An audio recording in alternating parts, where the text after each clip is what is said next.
Welcome, everyone, back to the Podcast of Champions. I'm David Woods from Bruin Report Online, the UCLA site on the 24/7 Sports Network. And I'm Ryan Abraham from USCFootball.com, the USC site on the 24/7 Sports Network.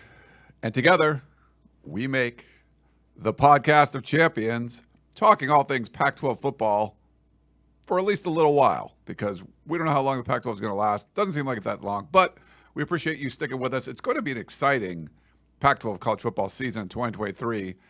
The irony in there, David, that like the best Pac-12 football season we'll remember in like the last 10, 15 years will be its last. It's kind of very on brand. It's last one for a while, because here's the thing I will say about like the general tenor of everyone I talk to now in the world of college sports is like, there's no way this lasts. Like, there's no way. Like, everyone just analyzing the logistical problems of like what's going on. It's like, it's all going to yo-yo back. Like, there's just no way this can continue. Yeah. So Scott, you might just have to wait like 8 years. Scott says Pac-12 YOLO season. Yeah. Hell yeah. You're definitely big on the people are going to eventually get back to regional stuff, either by like the two super conferences just like coming together and it's sucking up everybody, and then like splitting it off into divisions where it's basically like it's either suck everything in to then explode. Wasn't that a universal theory of how it all got started? The Big Bang, like Big Bang theory. Yeah, but it's like this like kind of oscillation thing that's going on over billions and billions of years. Okay. Where it's just implosion and explosion. That or the like schools that are really, really serious, and that's only like 15 schools nationally, will just do their own thing, and then everyone else can get back to just playing college football. Yeah. All right. Well, we appreciate you joining us.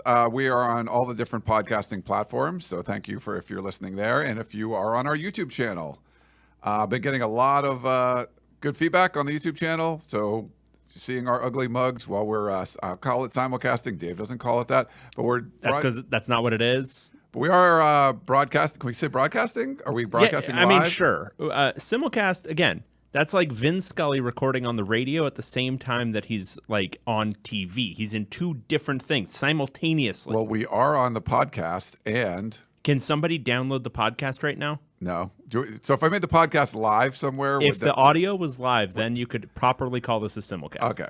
Yeah. Nice. All right. Well, anyway, but yeah, we're over on the YouTube channel. Please like and subscribe us there. It's free to do it. Just hit that little like button.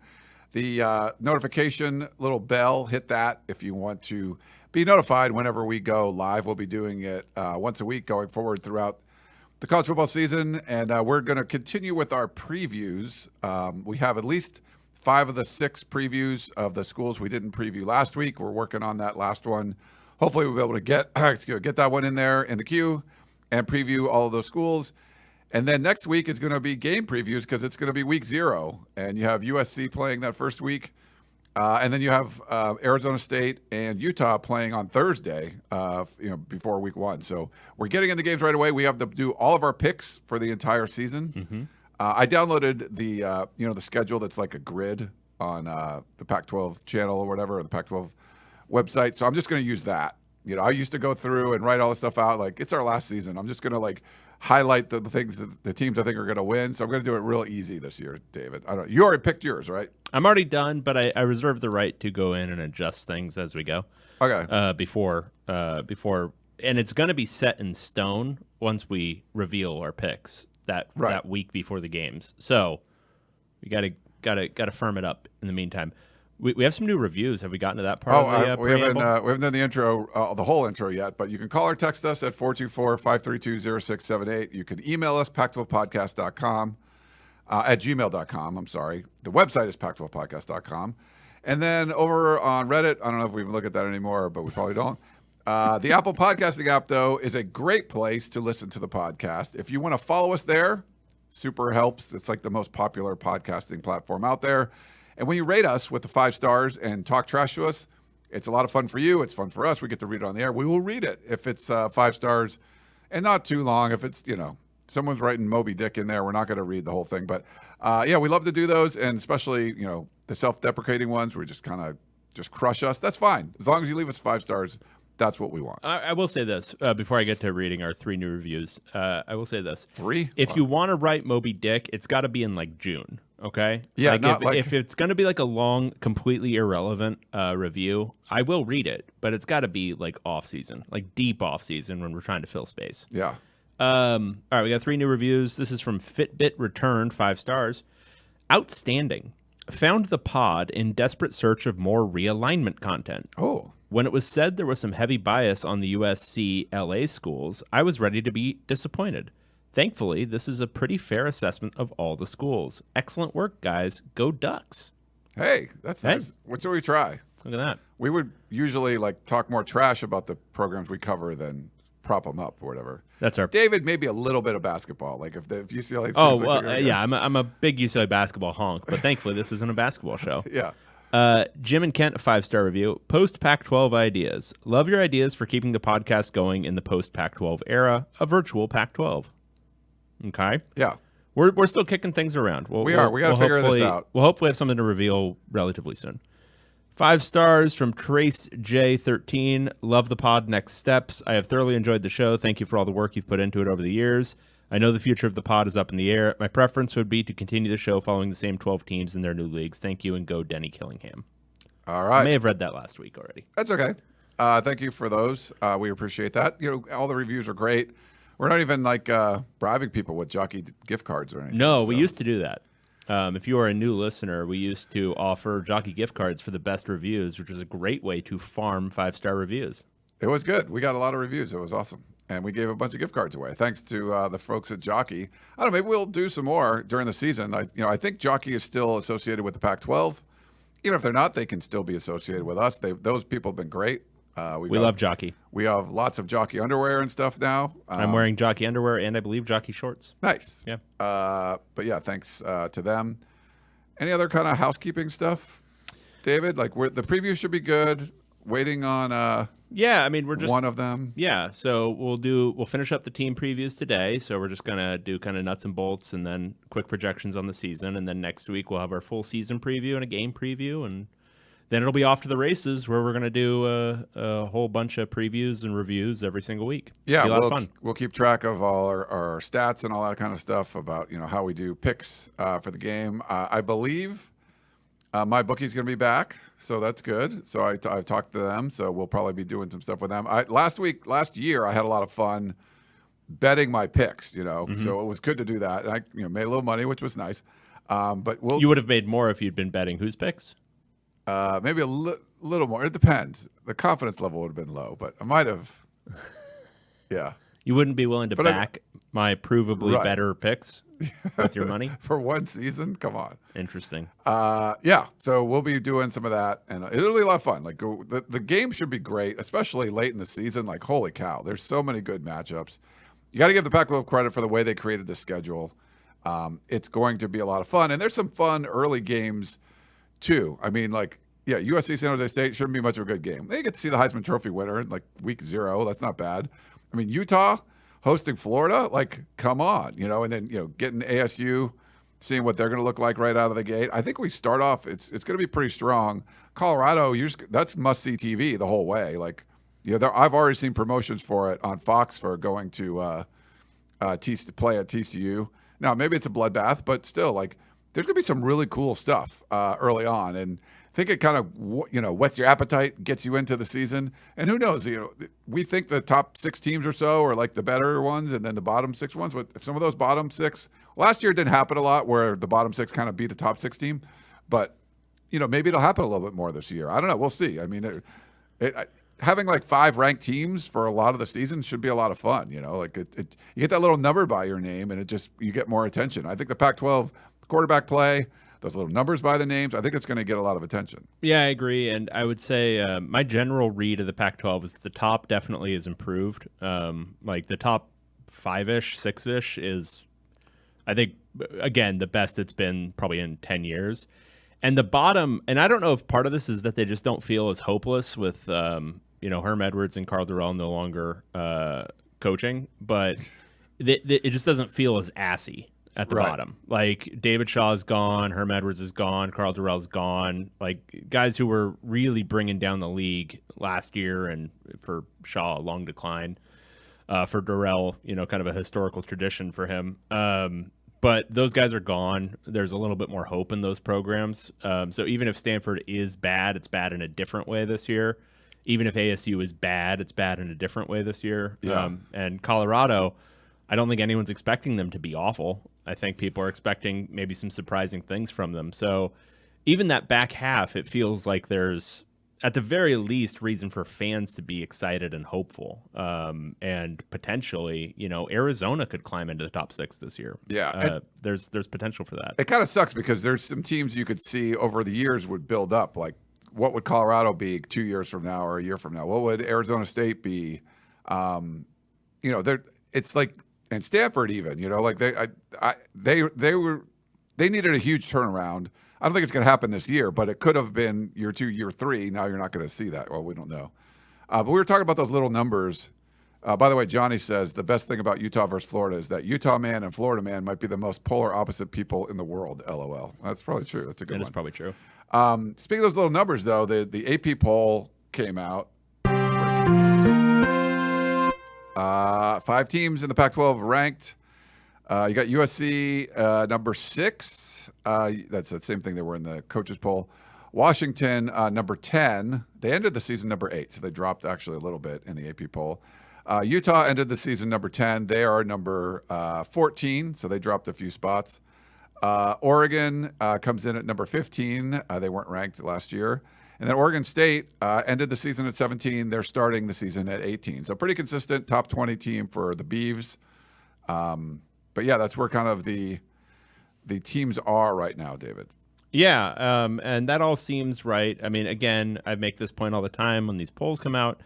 The AP poll doesn't really matter once we get into the thick of the season. For preseason, though, I think for setting the stage of what a lot of the framework is for how people are going to understand the season, it is still super important because it's the kind of official one. The coaches poll is bullshit, horseshit, terrible, created by assistant SIDs with too much work on their plates. Right. Coaches never look at them. It's nonsense. This one, I mean, yeah, you've got your outliers who are doing something avant-garde with their, with their lists, but you got to understand most media members have an ego, but they also have this deep well of insecurity because they're covering, you're covering people who are extremely talented, and you're just like some schlub who writes. So that like the things that actually do get attached to your name in a meaningful way, you want to actually make them pretty good, like if you can help it, because it's like this is going to reflect poorly on me if I screw this up. So I think there's a little bit more due diligence taken with how you do it, and it also polls a lot of people. You get a broad spectrum of people, and I'm a big not always, but wisdom in the masses. No, I agree with you. I like the AP poll. I'm not a big watch list guy. Preseason stuff is sort of like whatever, but you get into the season and I think it makes a little bit more sense. Let's see. So some topics we want to get to before we do the previews. We want to know, I know there's a lot of talk about Cal and Stanford, poor Oregon State and Washington State. They're just sort of like, again, just waiting for something to happen. But Wilner tweeted out earlier today, we're recording this on a Thursday, that he thinks that there's something could be resolved in the next 24 hours with Cal and Stanford. A lot of stuff going on there. They're looking to get into the ACC. You have people sort of lobbying for these schools, like Condoleezza Rice, I think, was lobbying for Stanford. You need 12 out of the 15 votes. I guess Notre Dame gets a vote too. And apparently the no's right now, David, are Florida State, Clemson, North Carolina, and North Carolina State. And that, the big opposition would be, they don't bring much value as far as money goes. This is, of course, the Atlantic Coast Conference, meaning all of these schools are on the Atlantic Coast, and all of them are in the Eastern time zone. So about as far away as you could get from Stanford to Cal, but, we've seen weirder things in realignment. So right now, and a lot of people are pissed at Florida State because there was a deadline to leave the conference. If they wanted to leave the conference for 2024, they would have had to have notified by 2 days ago, August 15th. And now that's passed, but they're still, rattling a lot of cages, making a lot of noise. And you're like, oh, you want to leave, and now you're blocking someone new from coming in. So people were kind of pissed about that. But apparently, at least according to Wilner, we're going to find out something soon. Any thoughts on the whole Cal Stanford to the ACC thing, besides the fact that it doesn't make much sense, like I think you've pointed out before? What do you mean besides? That's the entire thing. It doesn't make a goddamn bit of sense. I mean, and even less so than the Big Ten moves for so many West Coast schools, because the ACC is as it says, an Atlantic conference. Every single game will be going deep into the East Coast. Yeah. It's Eastern time zone. It's dopey. It's dopey for doing it if you're doing it for very little money. It's dopey to do it for all the Olympic sports, but all this stuff's dopey. That is I would there have to be conversations at the highest level of Cal that's like, this doesn't make any sense. Yeah. Like, it doesn't. If the choice is continue as a Mountain West school or go make $10 million more to be in a league that it will fall apart soon. Not really soon, because it's 2036 is their deal. So no, Florida State's going to go get Saudi oil money to like buy half of their university so they can get out of that deal because they're serious. So no, I mean, I don't think it's last until 2036. I think that's just an impediment for what's going to happen. But regardless, this adds instability to the ACC. It doesn't add stability. It adds two programs that are going to be takers, not makers, on the media deal front. And it adds an insane travel schedule if you're an ACC program trying to win something. Like if you're Clemson, and 1 year you're like, oh, we got a national title team, but then you've got to go to freaking Palo Alto and play a game. What's that all about? Yeah. There's a reason why, like, the Florida, I mean, they're SEC, but just as an example, didn't play a game in the non-conference outside the state of Florida for like 30 years until this year against Utah. Yeah. Like, you don't do that because it's hard. And adding that to go play, you're not doing it to go play USC. You're doing it to go play Cal.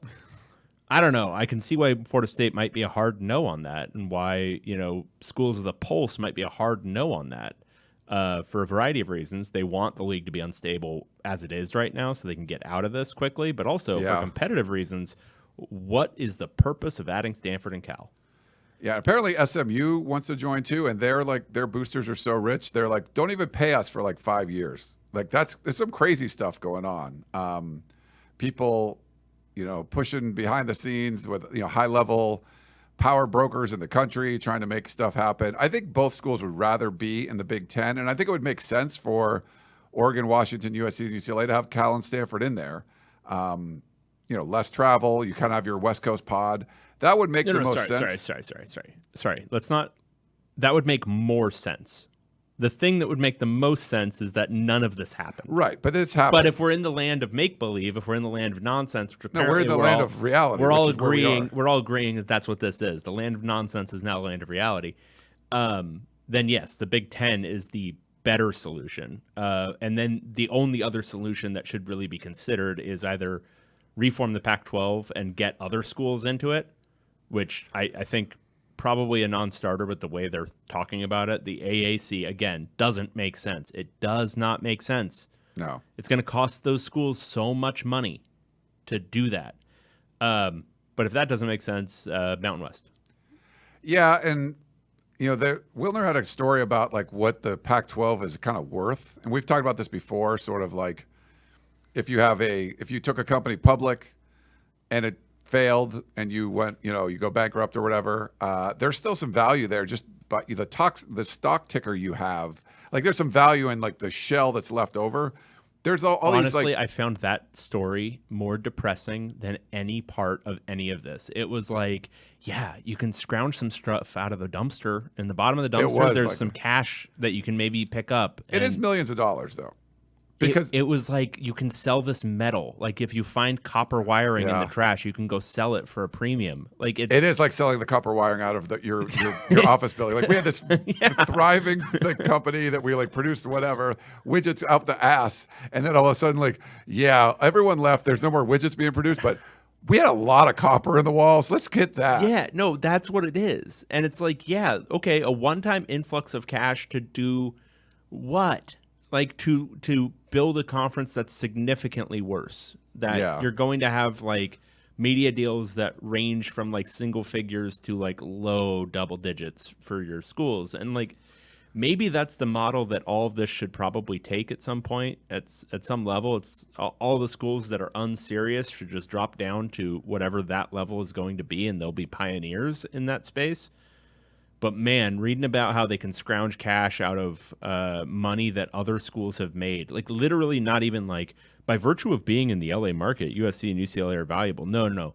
Like literally the amount of money that Arizona got from like NCAA tournament runs is going to go to Stanford and Cal. Right. It's just, yeah. like, So what a you thing. get units. So if you didn't know, you get NCAA units. They're paid out over like a 6 year period.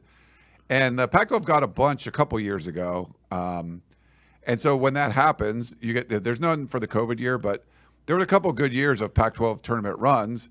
And then all those units pile up, but you don't get paid of them right away. They're paid over 6 years. So all those schools that are leaving don't get to take those units with them. There's only 4 schools left, so they get to split, the 12 teams tried to earn those units, although not all of them did, but only 4 teams will split them. So Willard was kind of talking about, well, how can you scrounge some money together to maybe pay the buyouts for some of these Mountain West teams?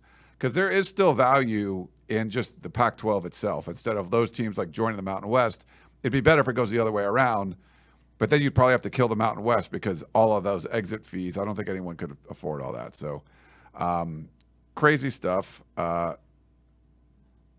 John says that analogy was solid. Copper. Yeah. No, I think that's a good analogy. Yeah. NorCal Matt says Stanford refused to go down. The networks may have decided that they need to go down. But the campus, school, leadership, athletic program, and football program refused. They'll go independent first.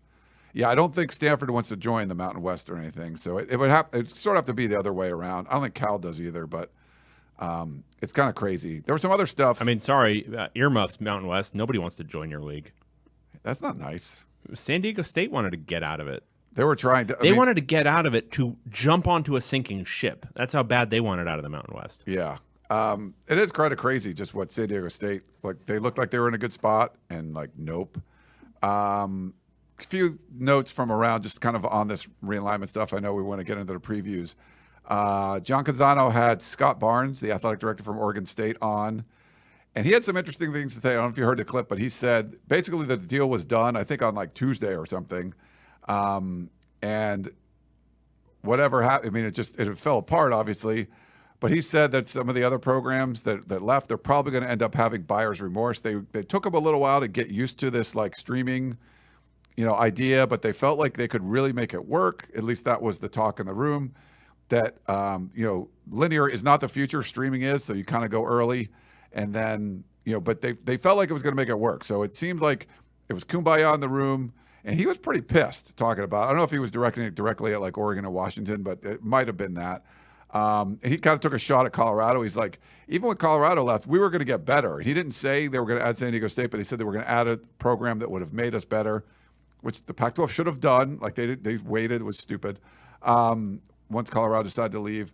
But he thought that they could have really closed the gap between the SEC and the Big Ten. I don't know if that could have happened, but I believe him that there was a deal in place, and then things just kind of fell apart. But he was pretty. He seemed pretty steamed. Yeah, I mean, I think it's possible to hold two thoughts within your mind on the nature of the media deals that were offered. On one hand, if you looked at it in just a pure vacuum, given what everyone is now going to be faced with in terms of travel, in terms of all this stuff, if you look at the Apple TV deal, okay, it's incentive laden, but and we don't know the exact structure, but with heavy push for it, it's a streaming thing, so it's not quite the same thing as like the Red Zone channel. Could you get to 1 million? Could you get to 1.5 million subscribers? And if you do, could you outperform expectations? Could you negotiate it even further up to like 26 or 27 as the base? These are the kinds of things where, like, I think if you were looking at it in November of 2022, you might say, okay, we can sign up for that. That's okay. And if it's a strong pitch, if it makes sense, if it's, well presented by Klyavkov. But on the other hand, as like an 11th hour thing, when everyone's got at least a few toes out the door already, if not a whole foot, if not their entire body, and they're just like leaving the door open, just shouting goodbyes at you awkwardly because you won't say goodbye. You'll just be like, oh, but I had one more thing. And you're like kind of holding the door open and you're like, yeah, I got to leave though. Whatever the metaphorical situation, you can't present that offer as your final thing. And it sounds like, piecing all this stuff together, it sounds like there was a pitch for still a linear package towards the end, which is what, and I don't know if this is just Washington's cover for what they did, but it sounds like that was the deal they thought they would be signing on Friday, and then it turned out they weren't. Now that seems that rings false to me, but I think it's the cover they're using. I think there was a pitch from Klyavkov to do that as recently as like a week or two before. But those things don't fall apart, and then you're suddenly just presenting a streaming-only deal on Friday. So all that being said, could the streaming-only deal have worked? Sure. Could it have been, as Michael Crow put it, some 23rd century Star Trek thing? Maybe. I don't know. How's that guy still employed? I don't know. He sounds ridiculous every time I hear him speak. So there's a great speech of what he was saying where I watched the video of it, and he was talking about it, and he was like, yeah, and it would just be digital. It would be on demand where you can just watch it whenever you want. And that's so critical. And it was like he had never heard of streaming before or a DVR. Like, it was crazy. So anyway, there's so many factors. But I think a huge part of this it's been hit, but should hit it again, timing. Timing is everything. And the way you present something is everything. And I think Klyavkov missed in a lot of ways. But just the fact that there was an ESPN offer apparently late summer last year or early fall last year, and then between that and now, the only thing that came up was an Apple TV deal that could have been presented at any time. Yeah, essentially the Big 12 deal, the Pac-12 could have signed, and it looks like there was a LA Times article talking about this a little bit, and one of the things they said about that was one of the Pac-12 presidents said he worked with a professor on his campus who estimated the school's market value would be $50 million per school. So the $30 million offer they got from ESPN, which is essentially, this was October 2022, according to LA Times. Essentially, what the Big 12 end up coming in and taking away. They're like, oh, if they won't take it, we will. So just completely outmaneuvered there. So then they tell all the presidents they want to get $50 million per school. They basically tell that to ESPN, and they're like, no.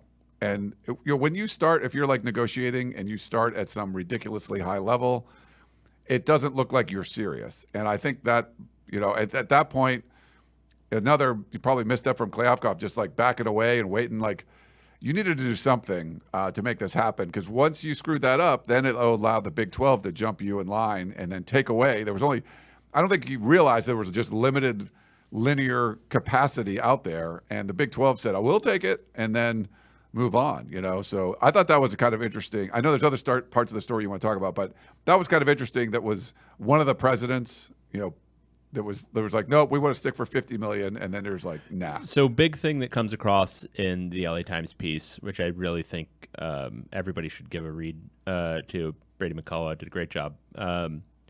Is that the presidents are all, as I've been saying, when I can name any of them, idiots. Every single one of them just a dumbass. And I think everyone would just be better served by just taking everybody in authority down like several pegs in your mind as to, look, are they good at their job? Well, what is their job? Their job is to like fundraise for their university. Like, are they good at like talking to people? Maybe. Are they good at like understanding the business of sports? Objectively, no. Like, obviously not. Like, I think if you got the UC regents in a room with the presidents, I think it would be like to like. It would be like, oh yeah, we're all speaking the same language, the language of I've never watched a sporting event in my life, and I don't even know how many players are on the field. Yeah. Let alone knowing how it works behind the scenes. Right. Like, come on. So there's just there's many factors to the story, but that was a critical piece.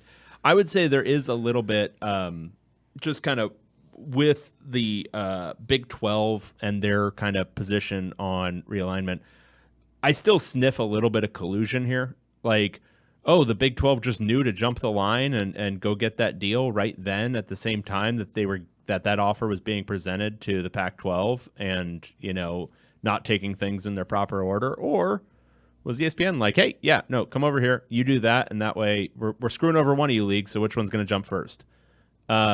So they're like, we're going to kill one of you. We don't care which one. Who's going to make it We don't easy? really care which one. Who's going to jump at this?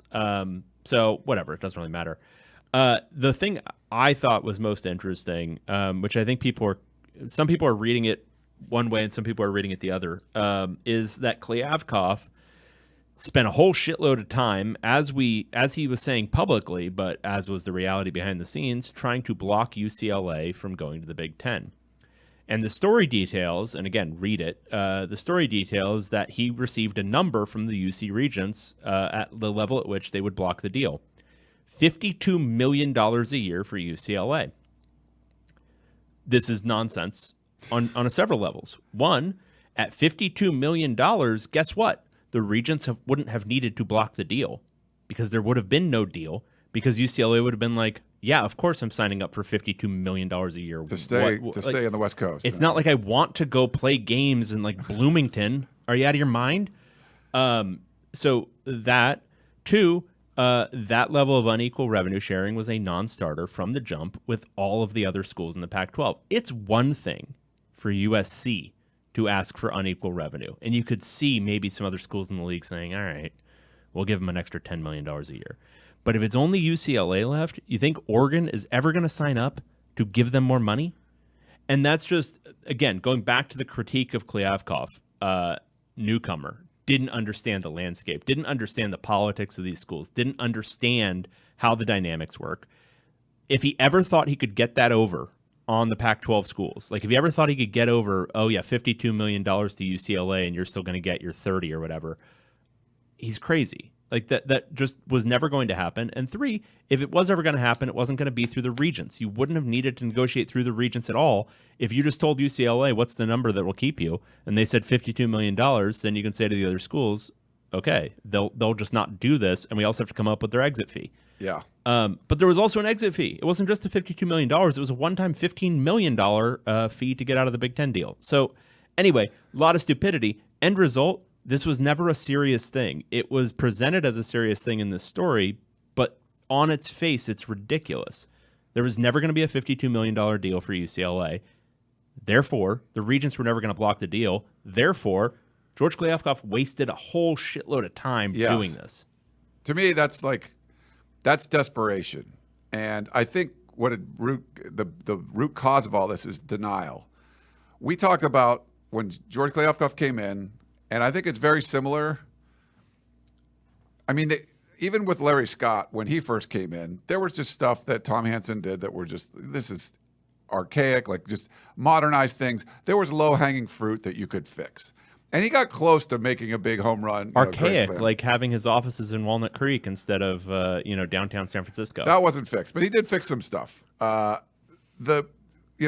Getting rid of the $8 million a year offices, like things like that. There was a lot of low-hanging fruit. Fixing the schedules, focusing on the playoff and not parity, like the stuff that Larry Scott screwed up, knowing that football drives the bus and acknowledging that. He did some really good things in the beginning, but I think the denial part happens when USC and UCLA left. And then it's sort of like, it's like you're like, la, la, la, that didn't really happen, but we're still going to negotiate a deal with, like, they're still here.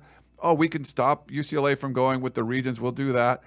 It was I think there was he was in denial that this was happening and didn't adjust.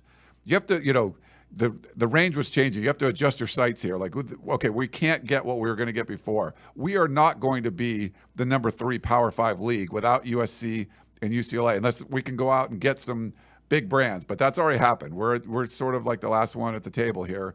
There's no one else really big to get. So you have to say, okay, what are we going to do? Well, other people could leave. Let's survive as the premier West Coast Conference and build from that.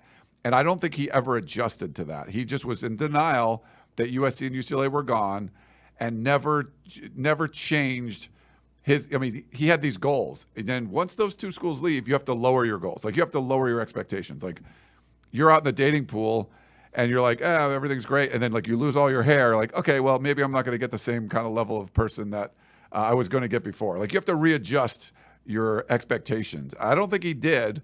And then you end up, you get nothing, and you end up losing everything. So you get nothing. You get nothing and like it. Yeah, and a major difference between Tom Hansen and Larry Scott and those who come after, and this is a really important difference, if I remember correctly.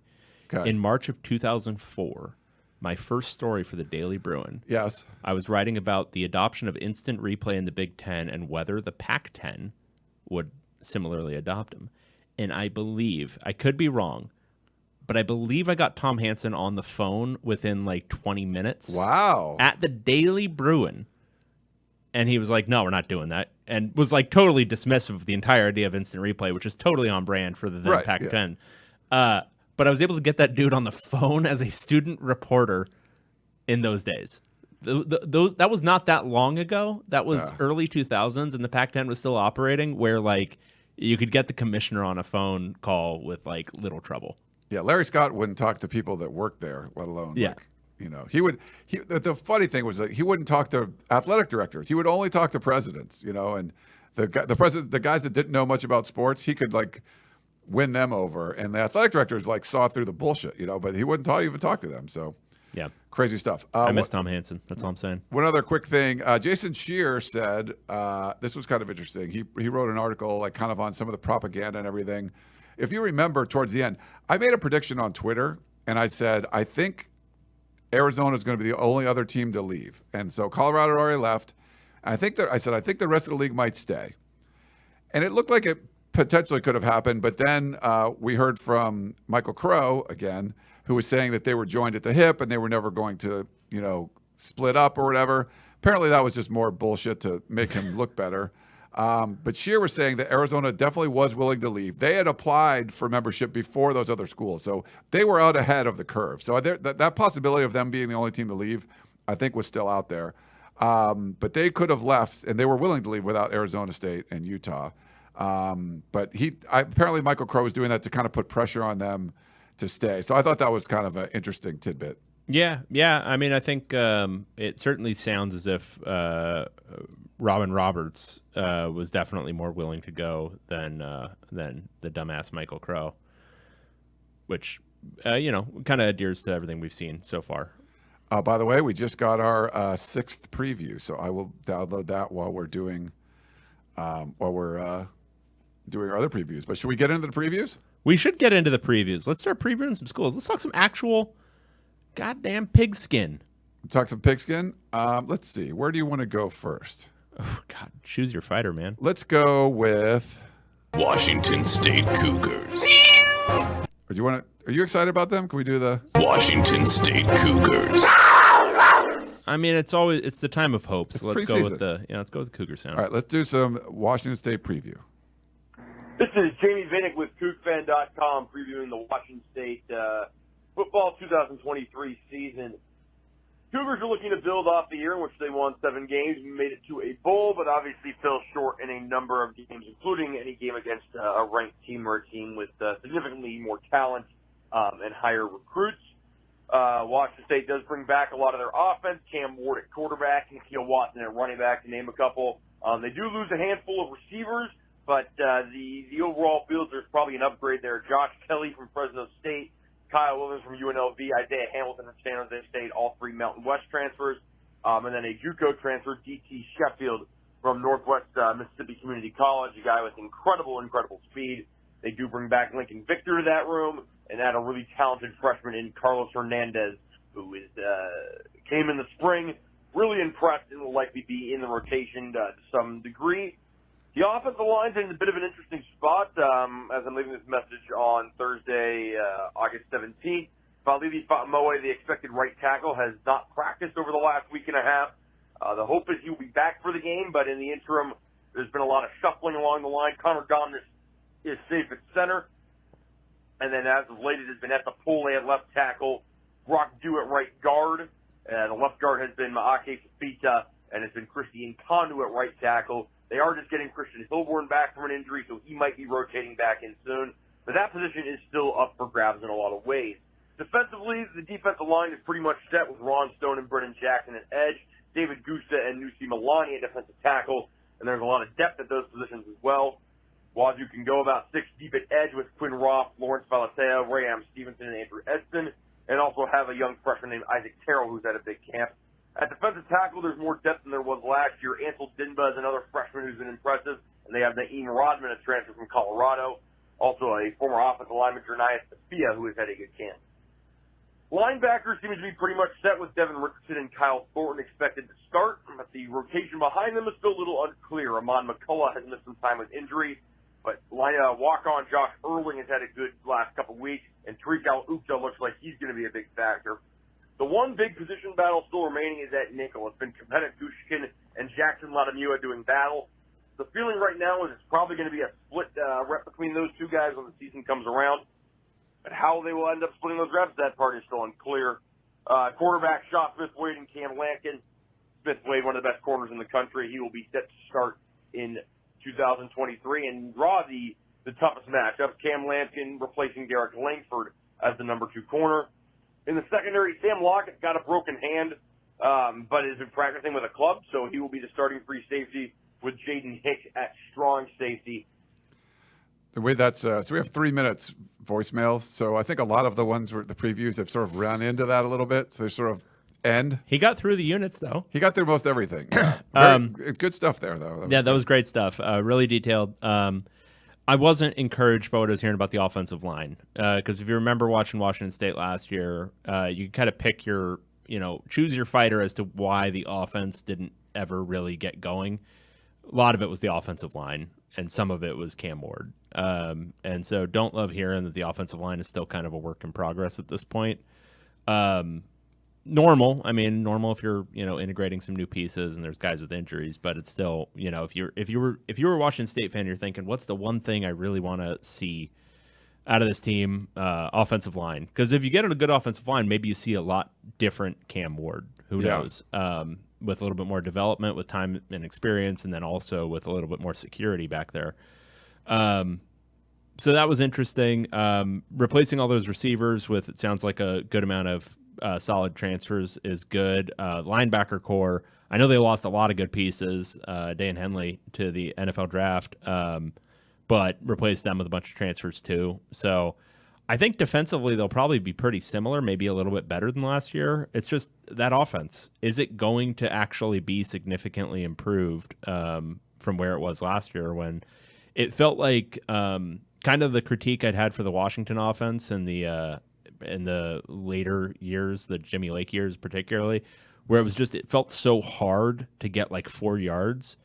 And some of that was Cam Ward just taking dump offs all the time on like wide receiver screens, but some of it was just the offense was just a chore, constantly a chore. And I just want to see something a little bit more explosive and a little bit more efficient this year. I forget which game it was, the end of the year, but I had picked Washington State, and to watch their offense throw the ball to the line of scrimmage. Oh my God. Over. It might have been the Utah game. I forget what it was. There was one game where I was clowning with somebody on Twitter about Cam Ward. I can't remember who. And it was, he's on pace for 300 yards. I'm like, he's going to throw for 20 more yards in this game. And then turns out he did. It was the entire second half was just check down, constantly to the sideline. And the other team, can't even remember what game it was. The other team just had it completely scouted out at that point. And that was the thing, is that offense looked like it got fully scouted out because they weren't challenging teams at all, down the seams, deep at all. So there's a lot left to do offensively for them. And I would have liked to have heard offensive line looks great. It looks like that's a unit that's really going to surprise some people. You thought with his head coach from Incarnate Word, they would, as the offensive coordinator, that was going to work. And I don't know if it just didn't. So now you're going to go in another direction. I don't pretend to be some great football mind. There's sort of basics that you look at and you're like, these are general understandings. Some of the stuff, when you're throwing a ball to the line of scrimmage, you're throwing a screen, it's maybe people are getting a little aggressive and they're getting in the backfield and you kind of dump it over the top of them. Or they're taking away the deep shit. And you're like, okay, I'll dump it off and we're going to pick up yards. It's all about setup and then take advantage. When people are advantage. Basically guarding the line of scrimmage, we're okay, this is where we're playing defense and you continue to throw balls to the line of scrimmage that go absolutely nowhere. I'm like, is there something I'm missing? Is this doesn't make much sense to me? And that was what watching Washington State offense last year was kind of like that. Yeah, they were setting up deep play action for this season. I thought it was so bad.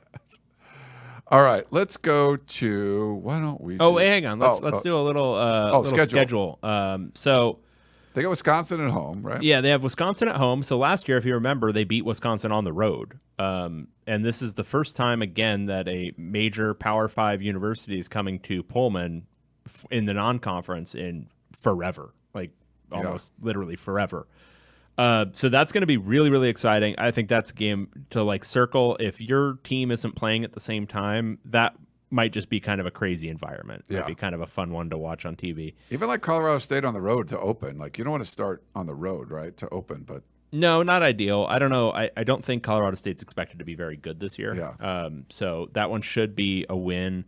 And I would anticipate Northern Colorado being a win. Wisconsin at home, you just don't know. They were able to beat them last year. And you could see it again. But Wisconsin's generally operating with more talent, and they've got a new coach who's pretty good. That old Luke Fickell fella. So that'll be interesting to see. But no doubt, challenging game. And then in conference play, I mean, open it with the Beavs. Opening with the Beavs at home. I mean, that's like the two leftovers like playing each other right away. You're going to go the first conference game in the new Research Stadium, like. I was gonna. That's an L. Yeah, there you go. Well, no, but this is in Pullman. Oh, I'm sorry, it's in Pullman. My bad. Yeah, it's in Pullman. Okay, it is Pullman. Okay, sorry. Yeah, but I would say the main thing. It might not be then. My bad. The main takeaway, besides the fact that Ryan has ants, the main takeaway. Is there an answer? Yeah, I've had to murder two of my living brethren, the ants. Oh, it's okay. They had it coming. They avoid USC. Yeah. And they avoid Utah. That's pretty good. Yes. All things considered, that's pretty good. So I think Washington State, even if the offense is maybe not in very good shape still, and who knows, might be, even if it's not in great shape, probably a bowl team. You know? Yeah. I think it'll be comfortably a bowl team. Was it 7-5 last year? Is that? Yeah. Was that right? Yeah. I think somewhere in that range again seems reasonable. Okay. All right. Well, let's go to our next one. We're going to do California Golden Bears. They weren't very good last year, David, if you remember. But here's our preview right now. Jackson Moore for BearTerritory.net here, covering Cal training camp, where emotions are pretty high with the conference realignment issues, much more so here than at Stanford on the other side of the bay, which is not a great distraction for a Cal team that's going through a lot of changes. They've got 50 newcomers, pretty solid group of 20 transfers, but a lot of them are replacing players that got picked off themselves from the portal. The biggest changes right now, of course, Bill Musgrave, the pro-style offense that he ran as the offensive coordinator, being replaced by Jake Spavital, known for his offensive high-powered attack, the spread, air raid. Just exactly what Cal would like to see after just the stagnant offenses they've had and the old-school offenses they've had the last couple of years that just were pretty dreadful. The biggest question marks of having some success with that, of course, is going to be at quarterback. They lost Plummer to Louisville, and they've got three quarterbacks battling for the job. Sam Jackson from TCU, Ben Finley from NC State, and Fernando Mendoza, the redshirt freshman. It's been neck and neck all camp long. The O-line was probably the biggest issue of all last year, and their best O-lineman, Ben Coleman, was picked off from the portal. They did add Barrett Miller from Stanford. They added Matthew Wyckoff from Texas A&M. And they do get back Matthew Sindrick, who missed most of last season. It's kind of their captain there. So chance for them to at least be improved under O-line coach Mike Blesh.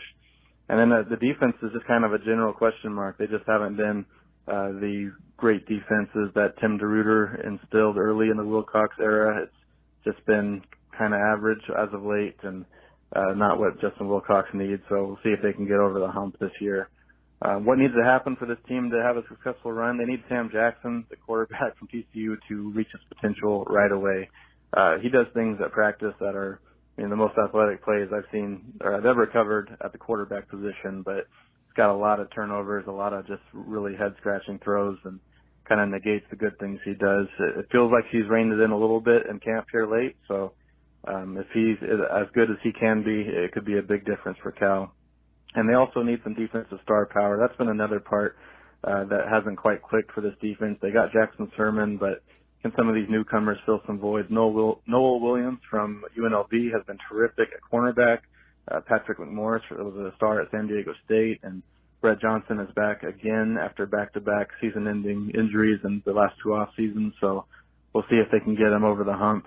I think fans can expect this Cal team to have a much more exciting offense, but probably shoot themselves in the foot some with some quick 3-and-outs and turnovers, and just not sure the rest of the team is going to be good enough to make up for that margin of error. So we'll see if they can get over the hump or not. Jackson, nice work. Great stuff. I'm revising. So I had Cal at 1-8. I'm revising that downward. What? Who did you have them beating? Who did I have them beating? I had them beating Washington State randomly. Wow. Okay. Wow. None of that sounded very good. Like, to my trained ear, none of that sounds very good. Lost their best offensive lineman. Offensive line sounds like ass. They've got a 3-man quarterback competition where the best guy is Sam Jackson, who's sometimes exciting, but also throws a lot of interceptions and makes big mistakes. But exciting. Exciting. We like excitement. The implicit critique of, is Peter Sermon still there? Yeah, right, isn't he? I don't know. Did he get fired? No, I think he's still. Yeah, I think he's still there. The implicit critique there, where Jackson didn't even mention him by name, but mentioned Tim DeRuyter, and was like, they don't really have the hallmark of those Tim DeRuyter defenses from the first few years of the Wilcox era. He used to say DeRuyter. Whatever. I don't sorry. But he said DeRuyter. Yeah, it's DeRuyter. Yeah. Well, he covered him at Fresno State. Oh, so. And he said DeRuyter? No, you said you. I used to say DeRuyter. Yes. Yeah, because there's a Y in there. It should be DeRuyter. Yeah. But it's fine. It should actually be like De Ruyter. What kind of name is that anyway? French? Dutch? I don't know. He went to St. John Bosco, but I don't seems know. Dutch actually. Yeah, I think he's still. Sound off in the mentions. Is that Dutch? Peter Sermon is the defensive coordinator, inside linebacker. Anyway, coach. Peter Sermon, terrible. Also nepotistic. Nepotismicistic? Sound off in the mentions about what that is too. Okay. But yeah, so I would expect their defense to continue to be bad. They did get that Noel Williams guy that he was talking about. He was a corner that a lot of teams were targeting. Yeah, that's good. And Cal pulled him, so that is a good get, and that should improve their defensive backfield. But I'm anticipating this being a rough one for Cal, and probably. I mean, the thing is, their financial situation is now so weird that what I was expecting to be a Justin Wilcox death march to an absolutely sure firing at the end of the season might not be. Like, they might not be able to afford that. That's one thing, by the way, overarching consideration that you need to remember for Stanford, Cal, Oregon State, and Washington State. Not that Oregon State, Stanford, or Washington State were getting anywhere close to firing their coaches. Those three are probably on the coldest seats in the conference. Yeah. It's going to be a lot harder to fire these guys who are getting paid these salaries that were set when the media deals were a certain way. Yeah. And these 4 schools are going to be in a very unique spot as these contracts play out over the course of the next few years. And Cal misses Colorado and Arizona. Not so great. Not ideal. No. If you're talking like the Arizona one probably doesn't matter, but you play USC, UCLA, and Utah in the South. So not great. Yeah, that's not really what you want. I have a little theory I just kind of spitballed while Jackson was talking. I'm going to think about. So 4 teams. Please do so out loud. Are remaining in the Pac-12, Pac-4, whatever you want to say. The Pac-4 website's amazing, by the way. That was awesome. So funny. I would say, do you remember back in 2020? When Stanford, so different conferences went through pandemic, like different levels of pandemic. Like SEC's like, let's play football. They played their conference schedule. It was fine. The Pac-12 wasn't going to do it. The Big Ten wasn't going to do it. Then they eventually did it. Stanford, though, couldn't practice. Do you remember there was something where like they couldn't practice on campus, and so they had to go to San Jose.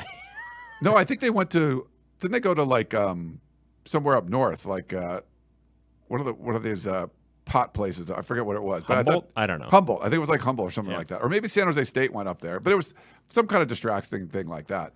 But remember there was a deal like you could have a ball center quarterback exchange, but then it could only touch one other person, so you couldn't throw it or hand it off. Yes, we had a good time with that. There was some real stupid shit that was going on with that. But anyway, we thought it'd be this huge distraction, and Stanford goes like 4-2 in the pandemic year, I think, if I'm not mistaken.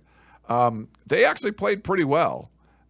So some teams might take this distraction and say, oh, we're the only teams left in this, and actually play a little better. So maybe revise your 0-9 Cal prediction. Maybe they're going to take this distraction to heart and come out and play well. Maybe. No. I think they're going to go 1-8 in conference. Okay, so you're back to 1-8. Yeah, I won't go 0-9, but they're 1-8 for sure. Damn. Yeah. All right. Yeah, the schedule's not great. Auburn at home, like they're middle of the road SEC team, right? But Idaho's terrible. Who's the other one that they got? It's like a green. I just have the graphic one up. Oh, you don't have the schedule? I have the graphics. They have North Texas, Auburn, and yeah. Idaho. I couldn't tell. I don't remember what the North Texas. They only showed the logo. Ah. Yeah. Very interesting. All right, so go to a new school, and while you're doing that, hit the AC. Okay. All right, we'll do that. Okay, next up, why don't we do, hold on, let's go with Washington Huskies. All right, do a preview for Washington. This is Chris Studders of Dogman.com, the Washington Huskies site on the 24/7 Sports Network. And I'm here to give the Podcast of Champions a quick fall update from up here at Montlake. And we're through day 11 now of fall camp. Probably the biggest storyline, honestly, was about 10 days ago, Michael Penix just stopped throwing the ball around. And so we asked Kalen DeBoer, we asked Ryan Grubb, the offensive coordinator, what the story was. And they said, well, they're just shutting him down for a little bit. Sounds like a little bit of a dead arm, load management kind of thing. And so then we found out just this last Saturday during their first big scrimmage of fall, one of two big scrimmages that they're going to have, that he was full go again, back throwing the ball, no problem. We just saw him today, this week, throwing the ball, no problems. So it looks like whatever reps he needed was well worth it. And they got a lot of reps for backup Dylan Morris as well as true freshman Austin Mack. So that was good to get those guys in the mix a little bit. Offensively, still look fantastic as ever, led by Roma Dunze and Jalen McMillan at wide receiver. Their running back situation is led by Cameron Davis, the guy who was the number 2 last year behind Wayne Talapapa. And then Dylan Johnson from Mississippi State, he's starting to make a little bit of a move as well this week. And Will Nixon, the former Nebraska running back receiver who transferred into Washington last year, is making a move as well. So some good stuff there on defense, really led by Braylon Trice, the all-everything edge player for them on one side, and then Zion Tupuola-Fatui on the other side with Tuli Gatanoa inside. He's making his presence felt as he always does, a multi-year starter there for the Huskies. And then the other guy who's coming on really, really big is Ulumulu Ale, MJ Ale, at 6'6", 320. Definitely looks the part of a Vita Vea type guy if he can ever get to that level, but he's super, super athletic for his size, very experienced, moved over to the defense from the offensive line last year, really got his feet wet in 2022 playing on defense, and now this is his final season in Montlake, and he's playing. He looks like he could make a splash. So that's looking good. Linebackers looking really solid with Edifuanu Lafosio, Alfonso Tupatala, Raylan Goforth, the transfer from USC, is right in there, as well as Carson Bruner. And then their secondary is the big question mark, but they got Jabbar Muhammad from Oklahoma State at one corner. Looks like he's locked it down. And then they've got a bunch of corners and looking for that extra spot on the other side. And then they've got Asa Turner and Dominique Hampton, their 2 senior safeties that are kind of locking down those 2 positions in the back. So all in all, a very experienced defense that's coming back. I think they're going to be more aggressive. They're going to show more. Well, cut off there again. But yeah, I think he got through most of it. Thanks, Chris, for sending that in. They got the special offense, David. Great receivers, obviously. Michael Penix. You're not going to Penix. Okay. I've just given up. Amazing. You just won't pronounce it correctly, and it's fine. I think it's disrespectful, but it's fine. It's just how good can the defense be? Kind of similar to what we talked about USC last week, but Kalen DeBoer is obviously a great offensive mind, put a lot of great things together. We'll see. It's not like a super tough schedule. You have a couple names, Boise State and Michigan State on there, Michigan State being on the road. But this is a team that, is a top AP number 10 and, get some early wins out of conference. You go 3-0 and out of conference. They got Cal and Arizona. And into the bye week, if they're like 5-0 into the bye week, like there's going to be a lot of buzz around this team. So I kind of think the defense is going to be better, and the offense is still going to be special. So this is a team. I picked them to go to the Pac-12 championship game. So I don't know what you think, but everything I heard from Chris sounds pretty positive. Yeah, I mean, I would say for Washington, their defense improved over the course of last season, which I think is a good sign. It was halfway decent by the end of the year. It was just very assy at the beginning while they were trying to figure everything out. So, they've got to replace some bodies. Everyone does. But I would think, took a year, kind of installed the scheme, got everything in place, and now ready to be better makes sense to me. Offensively, I didn't love hearing that Penix was down, that Penix wasn't out there getting work in. Are you saying he's soft? Well, I'm not saying he's soft. Just saying, like, Sorry, whenever Penix is injured, it makes you.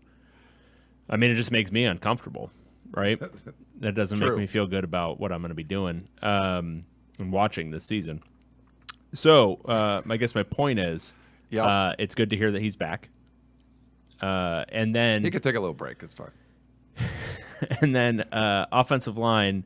I know they're replacing 3 interior starters. Chris touched on a little bit, but that's always a concern is when you've got a lot of offensive line turnover, and they do. And offensive line was a big part of why they were so much better offensively last year than they were in the previous years, along with Kalen DeBoer just being, very good. Yes. So I'll be interested to see how that actually plays out on the field. But no, I think this team should be really good. And yeah, there's real potential for them to start hot. But it could be some crashing and burning too. Like you lose to Boise State, you lose to like a pretty bad Michigan State team or not great Michigan State team. Like that's going to derail a lot of stuff. But yeah, don't lose to Michigan State because don't do that. No, your future Big Ten opponent. Everything I've heard about the Mel Tucker era up there is not, and everything I've seen is not great. No. NorCal Matt says, great conference to not know who your second corner is. So, yeah, okay. There's some. There's going to be some shootouts for Washington, but I think the defense will be better. But yeah, I don't know. Chris always knows what's going on there. A lot of when you got a lot of linebackers, you can't pronounce their names because they're like very Polynesian and very multi-syllabally. You're like, all right, there's some dudes. The one concern I would have is that he did mention Raylan Goforth, who wasn't very good at USC.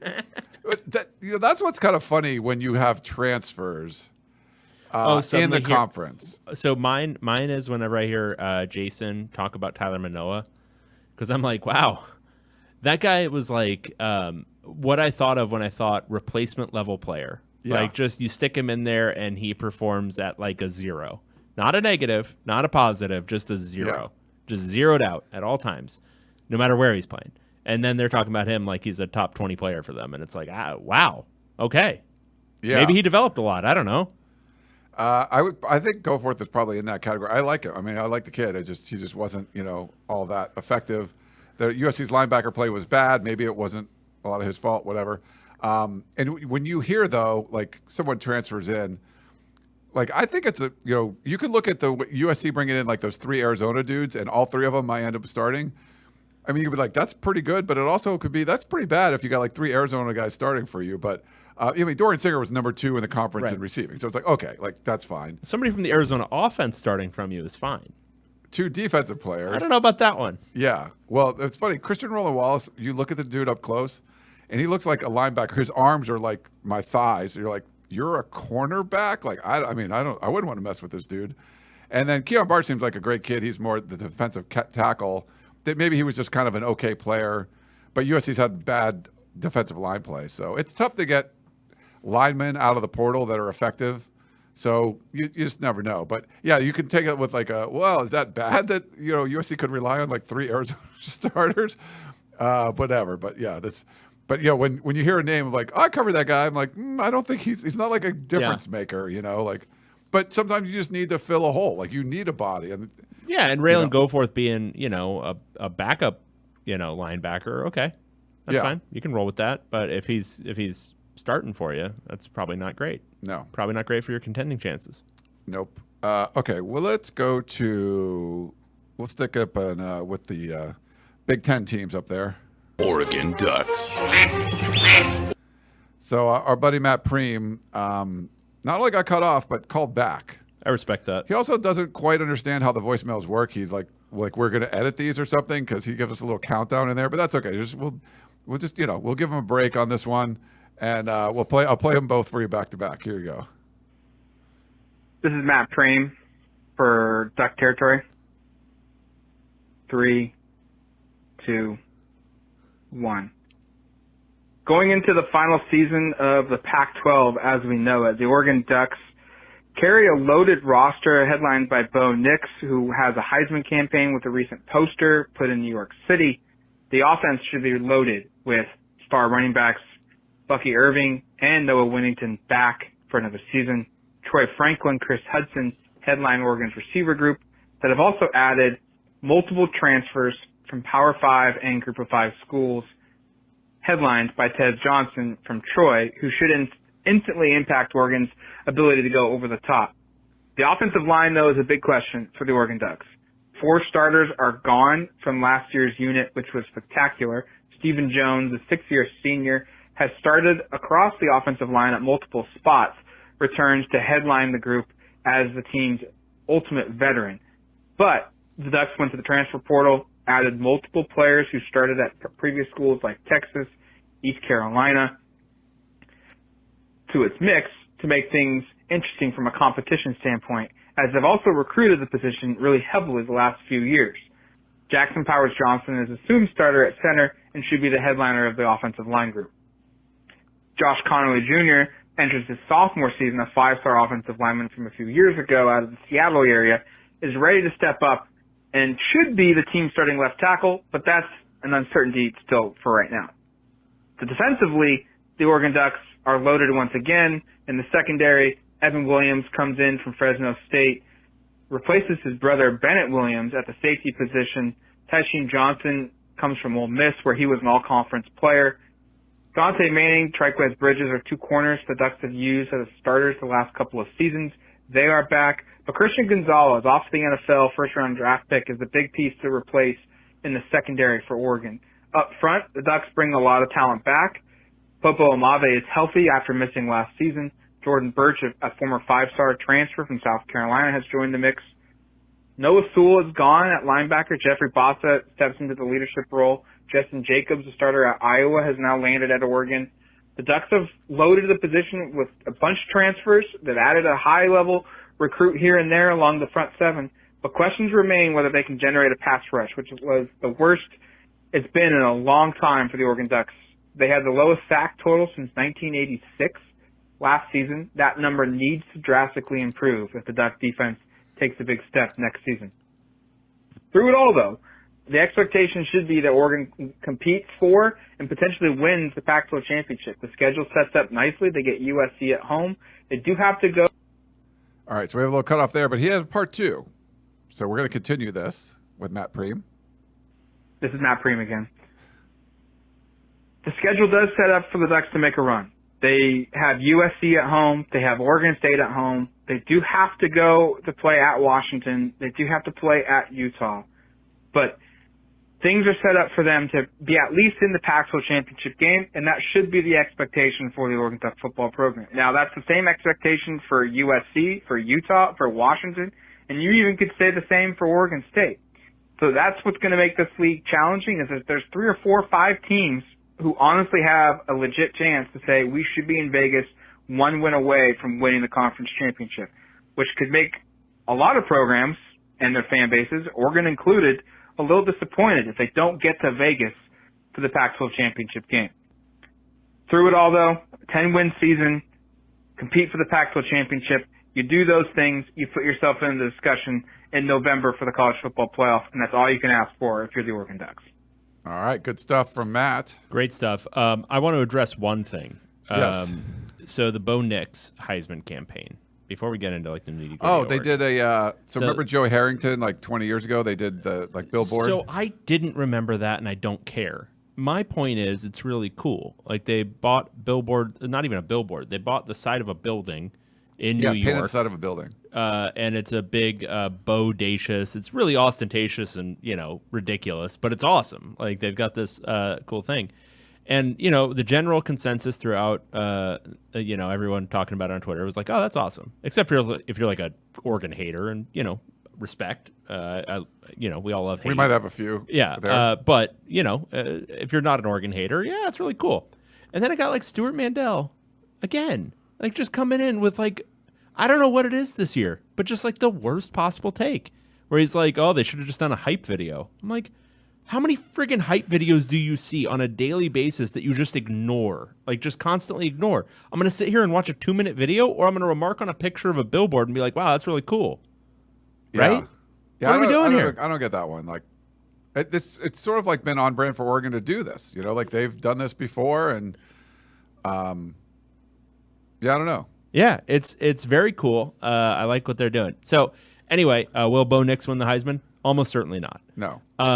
But and a big part of it isn't really Bo Nix. It's that offensive line replacing a ton of guys, and they've got a new offensive coordinator. Yeah, what do you think with Kenny Dillingham? Like it seemed like that. I thought he was a big part of it. But I will say this about my man Landanning is he hired Denny Killingham. Yes, guy who hires Denny Killingham might have a feel for this. So I'm interested to see what that ends up looking like. But I do think there's some major questions to be answered there, and then. The pass rush defensively, Matt touched on it a bunch, but that's a big question for me too.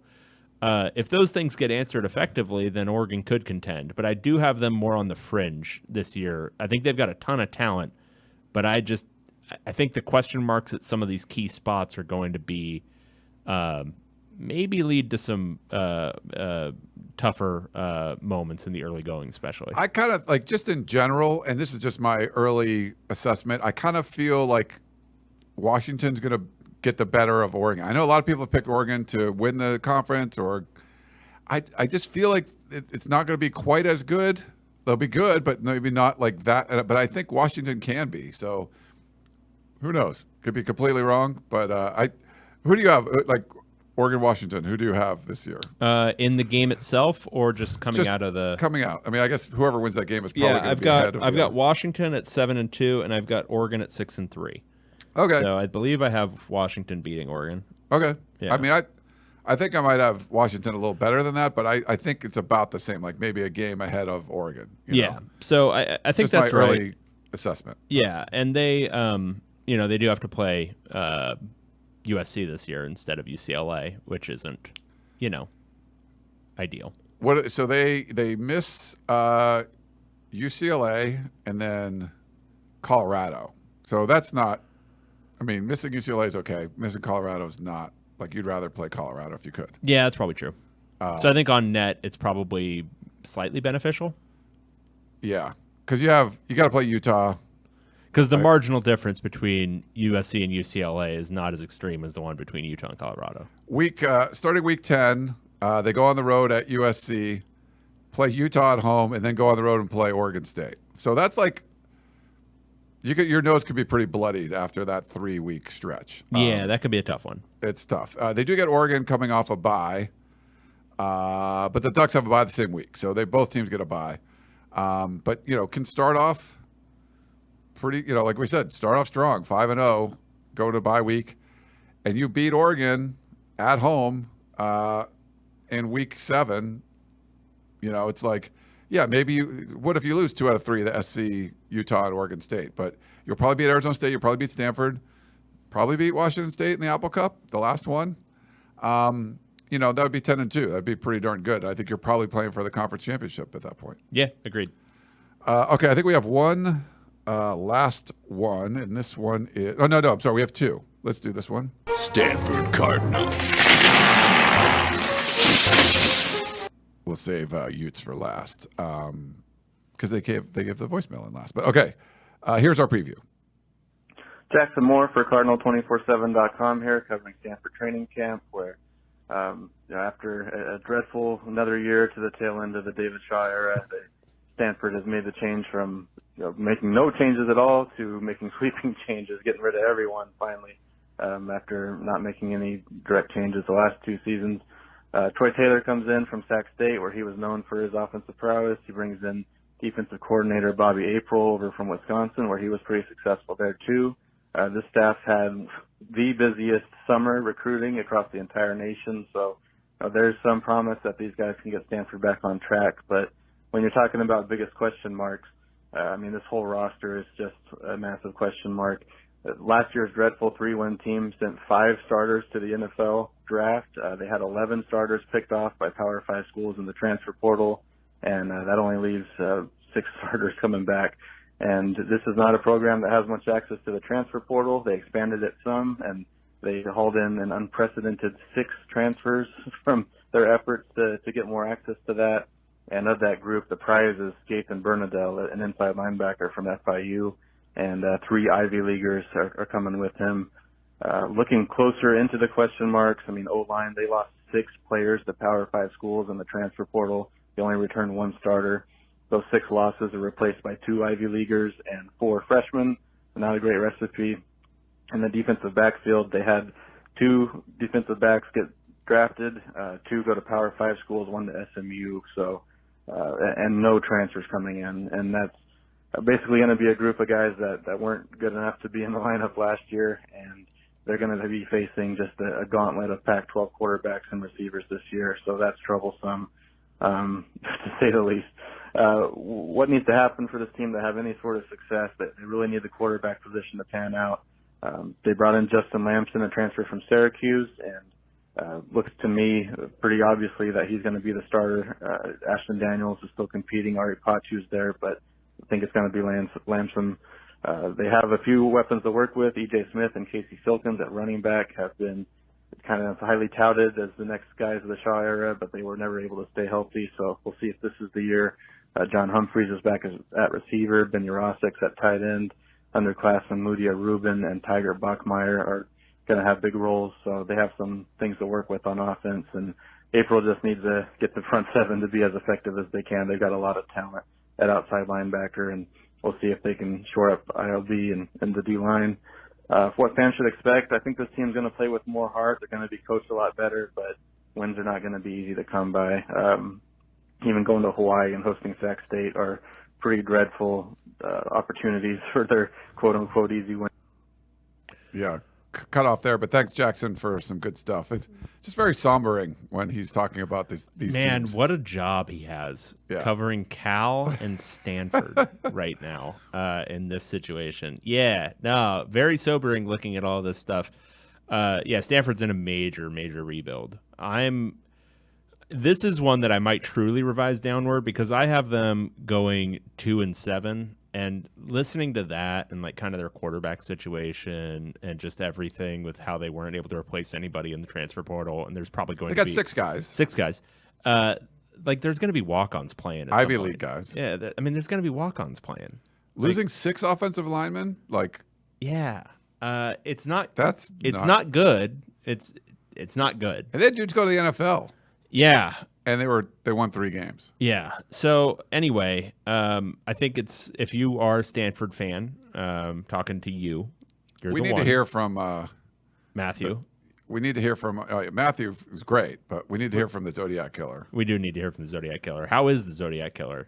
I don't know. This is a call out to the Zodiac Killer. We need you. What's the bat signal for the Zodiac Killer? I think it's newspaper clippings on the conference realignment. Where are your thoughts on Stanford? On one hand, looking like they're going to be complete ass in 2023, but recruiting very well. At least they were until now. There's no conference left, and maybe that goes away. I don't know. There were some positives with Troy Taylor. Yep. Does that get taken away? We need to hear from the Zodiac Killer. We need the Zodiac Killer. We need him now. So anyway, Stanford's going to be really bad. It's just a question of what flavor of bad. Are they going to be hopeless bad? Is it going to be one of those years where you're like, holy crap, this is one of the worst football teams I've ever seen? Or is it going to be hopeful bad? 3-9, they pull off a couple of stunners, and by stunners I mean like beating Arizona or something, and give fans a little bit of reason for optimism. Schedule is the schedule again. Going at Hawaii, that comes with some interesting implications now. I mean, if you know anything about the Hawaii football program, that is a program for the entire state, Maui included. There's going to be a lot of high emotions for that game. I think they're going to want to beat the P out of Stanford. Then there's USC in game 2. Oh, that's all? At USC in game 2. I mean, we've seen Stanford pull off some weird ones against USC over the years. This would be the weirdest one. They moved the ball pretty well last year, like for a quarter. No, they had a minute there where it looked a little dangerous. Yeah. And then Sac State at home should be a win. All right. Where did Troy Taylor come from? Okay, former team. Yeah. No, but Sac State should be a win, but that's not an illegitimate FCS program that they're playing at home. Like that's one that could knock you off. So I don't know. Kind of reassessing. Do they have another? They probably have a cupcake for the other out of conference game, right? Yeah, the famous cupcake Notre Dame. Oh crap! Yeah, no, I mean it's just it doesn't set up well for Stanford to win. I think 3 games would be a big stretch. Yeah, Ernesto says I love his Ghostbusters image there. He says, "Can Stanford pull off a victory against Oregon or Washington?" Did a plane crash or something? Because no. Yeah, no. That doesn't look good. Yeah. You feel bad. Because, I didn't feel bad when David Shaw was losing, when they wouldn't fire anybody and just keep doing the same thing over and over and it wouldn't work. But I think, I like what Troy Taylor's done so far. But yeah, it's always worse when you can see somebody trying and they're still failing. Yeah. Well, I mean, you could see them failing year 1, but then turning things around more in year 2, get the roster better and all that. Going to be hard to do but in the now, Mountain West or as a no money ACC team. Right. If you were still in the Pac-12, I think year 2, year 3 for Stanford would have probably been a lot better. So I don't know. It's not a great schedule. West Texas Mike has a request, which is, do you think there's potential for Jim Harbaugh, Troy Taylor, what's your deal to Lincoln Riley in the Coliseum? Just with a terrible team. This guy they've got, does he sound a little bit Tafita Pritchard to you? This quarterback? Justin Lamson? He's Pritchard. I would get into it if Pritchard wasn't on staff for the last decade or whatever and just awful at his job. Well, he wasted all of his magic on that game. One game. One game. Yeah. Okay, we got one more. Utah Utes. So, how the sausage is made. David solicited the previews this week. Obviously, didn't do a very good job, so I had to finish it up. But I got the last one. He didn't even know who to talk to at Washington State. I had to he doesn't even know who's doing these things, so I have to. Even when he's doing stuff, I still have to step in and fix it all. So whatever. What an assessment. But here's our Utah preview. What up, Ryan and David? I hope you guys are doing well. I was asked to give a little preview on the University of Utah football team, and here's what I've got. Real quick. I feel like he's filibustering. He's you cover the team. Just start talking. He's trying to fill. Also, no. What I feel is that he's doing a Zodiac Killer impression. Oh. That's what I was getting from that. It's like he's trying to fill space. Yeah. All right. He did follow up. We have a follow up, a DM from him, but we'll play it. But this is a shorter one. There's only a minute and 18 seconds left of this, so it's a short one. Look, we all know what this is going to boil down to, and it's the availability of Cameron Rising.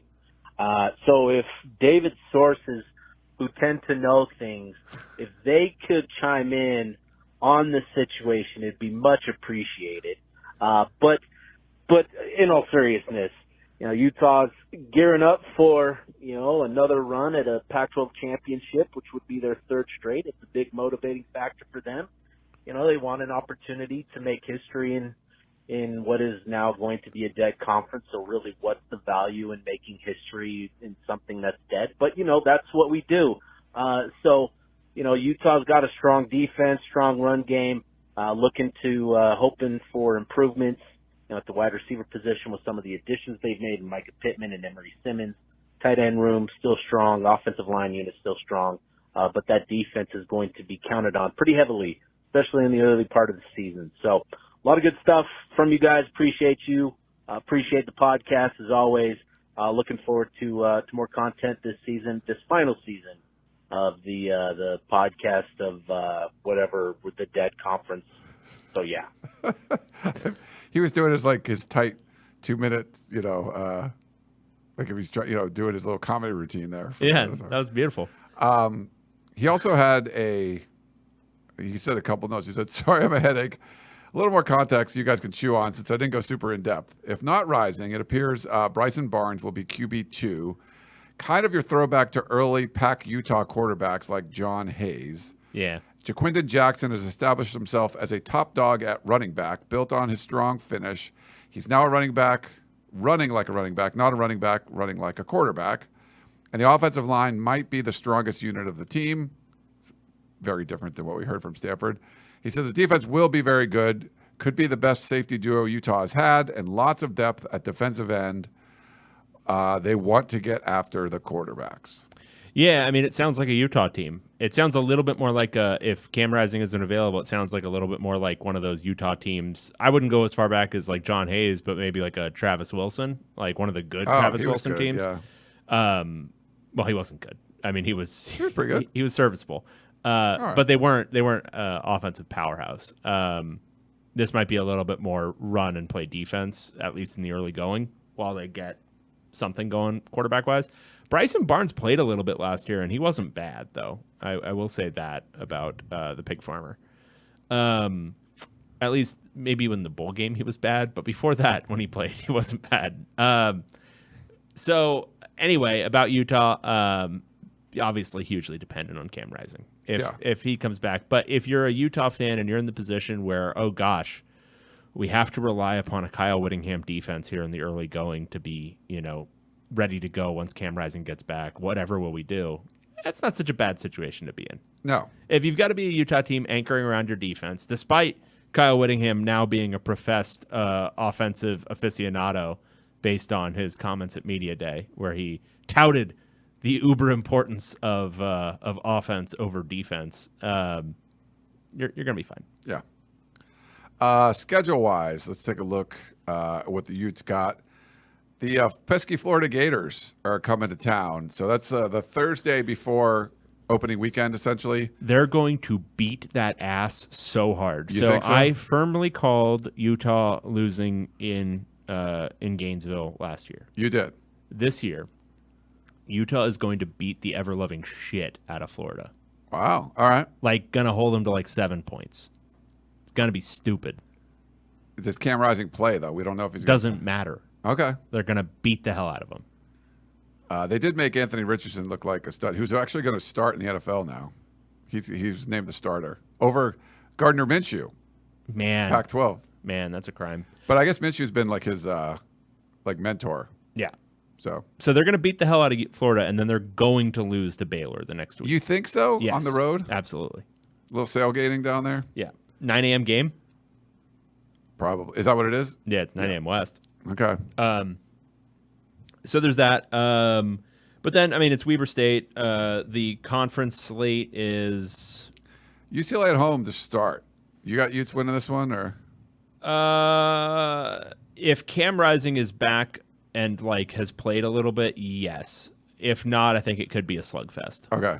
Because UCLA generally, I mean, they've had some bad games at Utah, but they generally, I think that's one where Chip Kelly brings his up game. Okay, we're gonna do some things in this one, because he knows he's going against somebody who's really good too. Yeah. So we'll see. But that'll be a tough one. And then Utah on the road at Oregon State will be a tough one. But Dude, then they remember was it 2 years ago? When Utah was rolling, they won their first Pac-12 championship game. The game that they screwed up at the end, or in the last part of the season at Oregon State, and it's on a Friday. Yeah, that's the. You want to go to Corvallis Friday night? Not great. No, not great. New stadium. Yeah, that's I still feel it's not true anymore, but I still feel like every Pac-12 team is like 0 for winning on the road on a Friday. Like, it just doesn't seem like it happens. It's hard, yeah. But yeah, I mean, schedule-wise, it's not easy. They've got 2 real non-conference games, and then they've got a tough slate in conference. I mean, they've got to play both Oregons. They have to play Washington instead of Washington State. I mean, that's right there. SC Oregon back-to-back. Yeah, and if you're going to take one at Cal or Stanford, honestly, after hearing Jackson, I might take Stanford. Like, I'd rather play Stanford. Yeah. So they have to play Cal instead. So it's not an easy schedule. I think I have them kind of dropping back to earth a little bit this year, mostly because of the health of Cam Rising. But dropping back to earth for Utah means 6-3 for me. In conference, conference. I haven't done it yet, but I'm thinking that. I think that, they have a couple potential road losses, Oregon State and USC. Getting Oregon home, that'll be a fun one. But on the road against Washington, it might be the 3 big road games that they have. 3 tough road games. There's like 4 or 5 other really good teams in the conference, and you're playing 3 of them on the road. Like, that's not easy. No, they've got a very, very tough one. Yeah. All right, well, we've gone way long. Let's take a quick break, and we'll come back and talk some, Pac-12 football, answer some questions, all that. So back in a minute.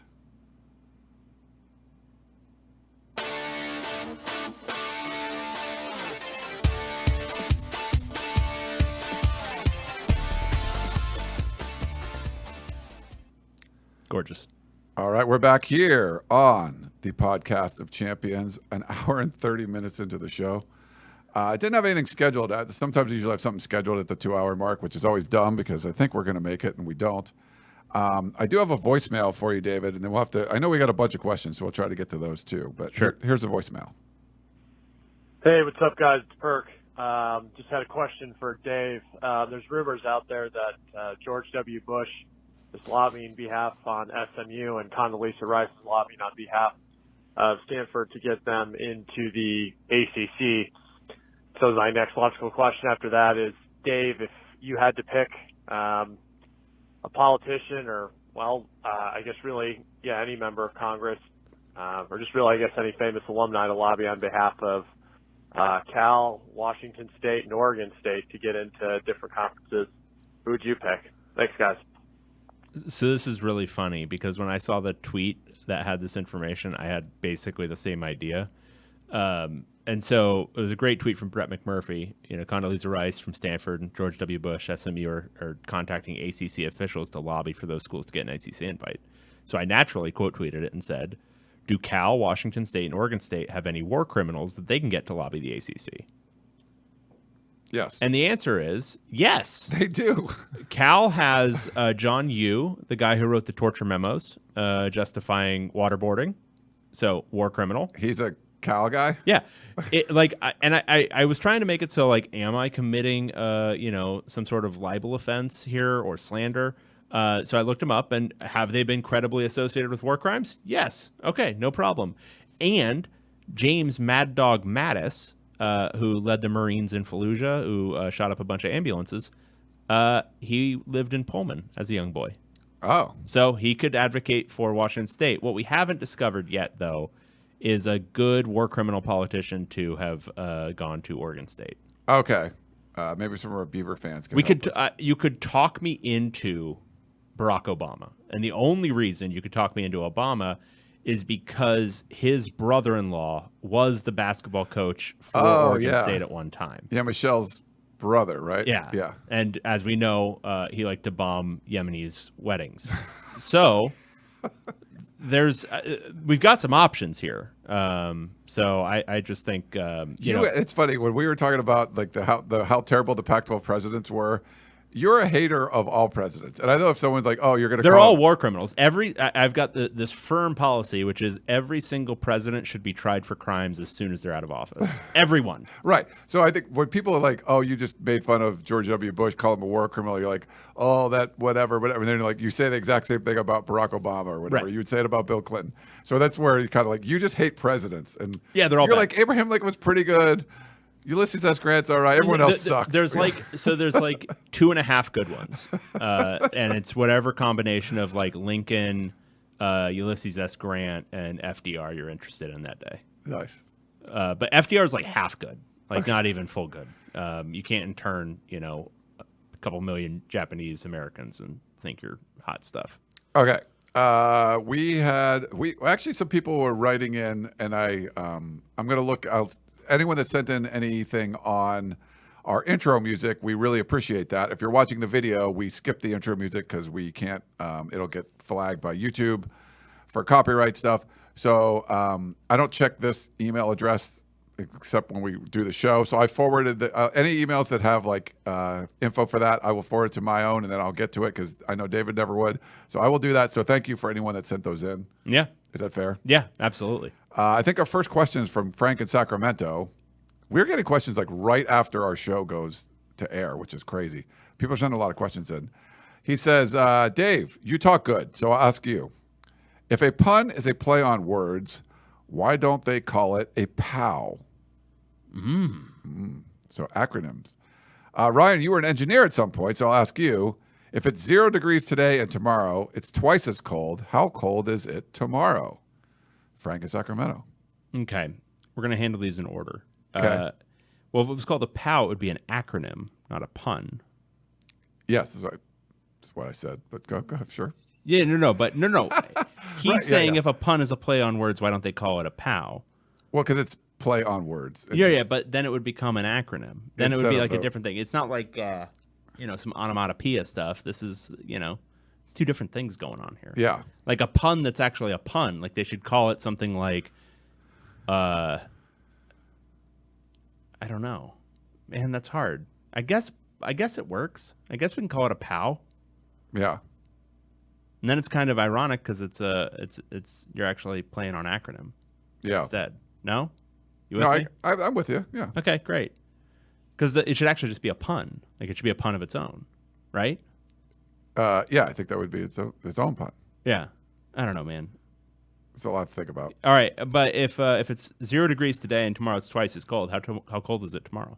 So twice as cold, like that. Yeah, it's a real. That's a twister. What is twice as cold? So. Well, in 0 degrees, what? Right. Well, like so if say it's you're 0 saying, degrees Celsius, that's a different thing. If it's 0 degrees Fahrenheit, if it's 0 degrees Fahrenheit, that's like minus 18 Celsius or something. Right. Or is it 0 degrees Kelvin? And then we're really in Kelvin's trouble. like a whole other. Oh my God, I haven't thought about Kelvin in a long time. But then even that, are you doubling? Like, are you saying, okay, so instead of minus 18, it's minus 36, and then what is minus 36 Celsius, and that's how many degrees Fahrenheit it is? Like, I don't know. Well, and here's the most important thing to like what's settle twice on. as hot? Well, like here's the thing: you got to settle on what's your definition of proper. Like, what is your?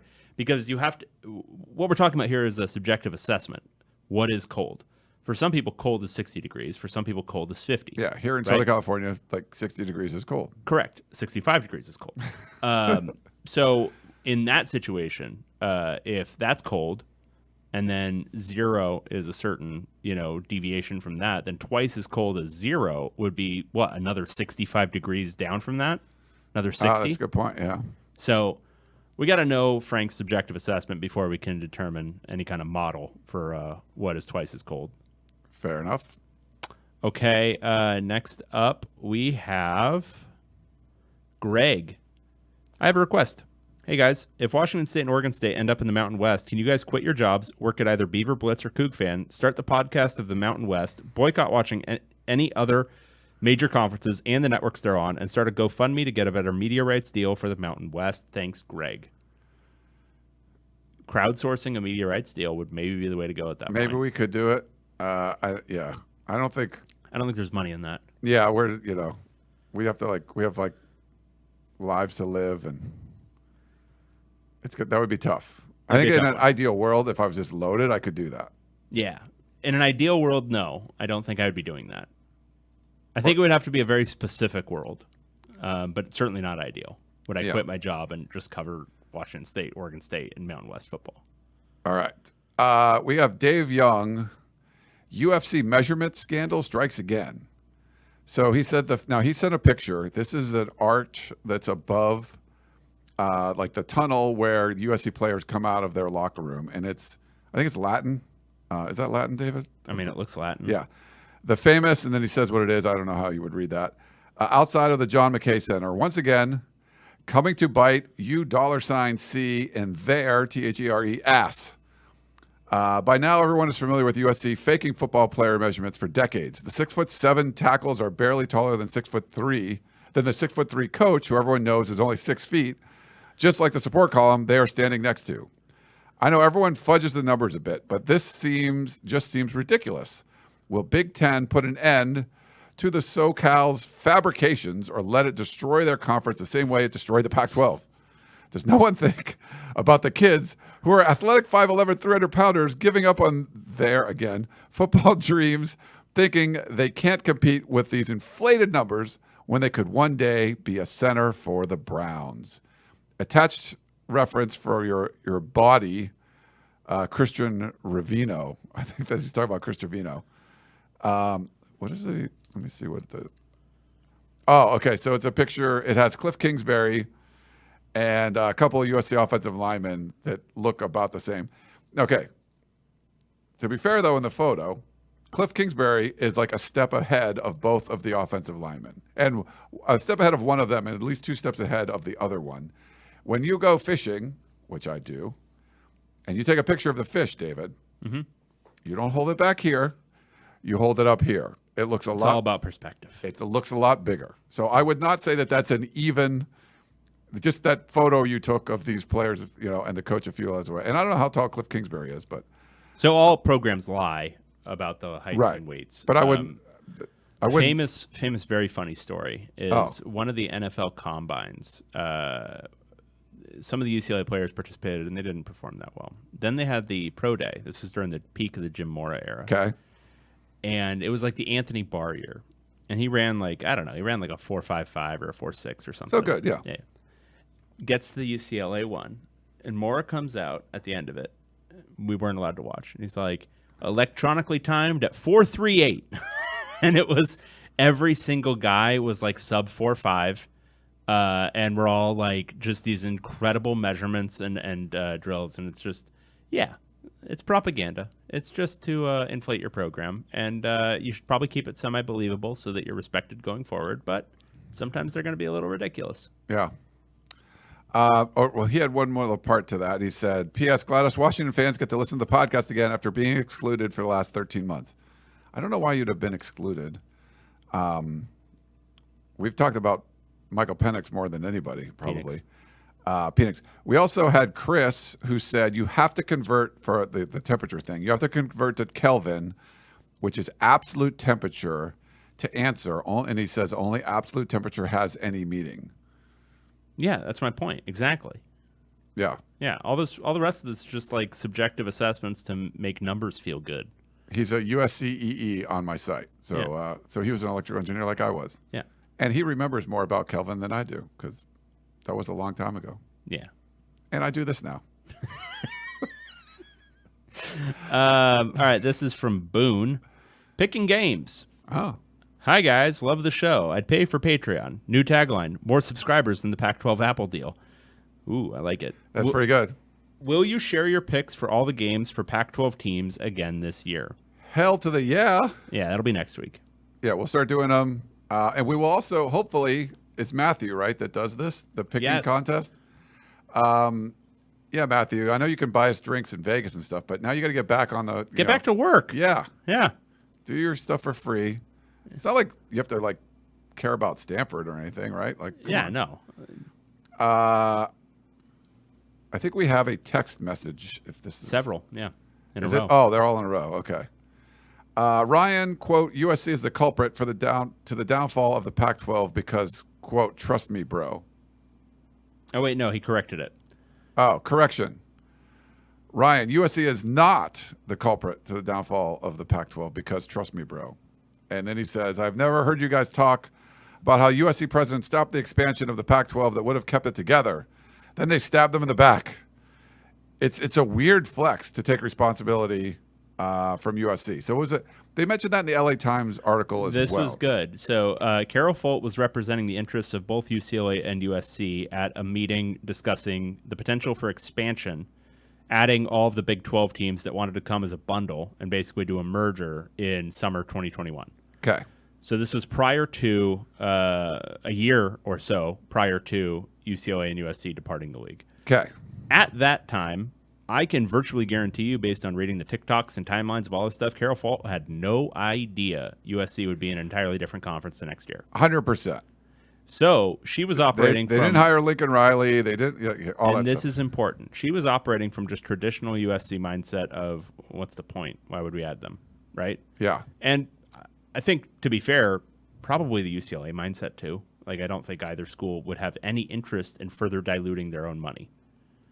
That being said, this was an opportunity again for George Kliavkoff to make a very strong affirmative case for expansion.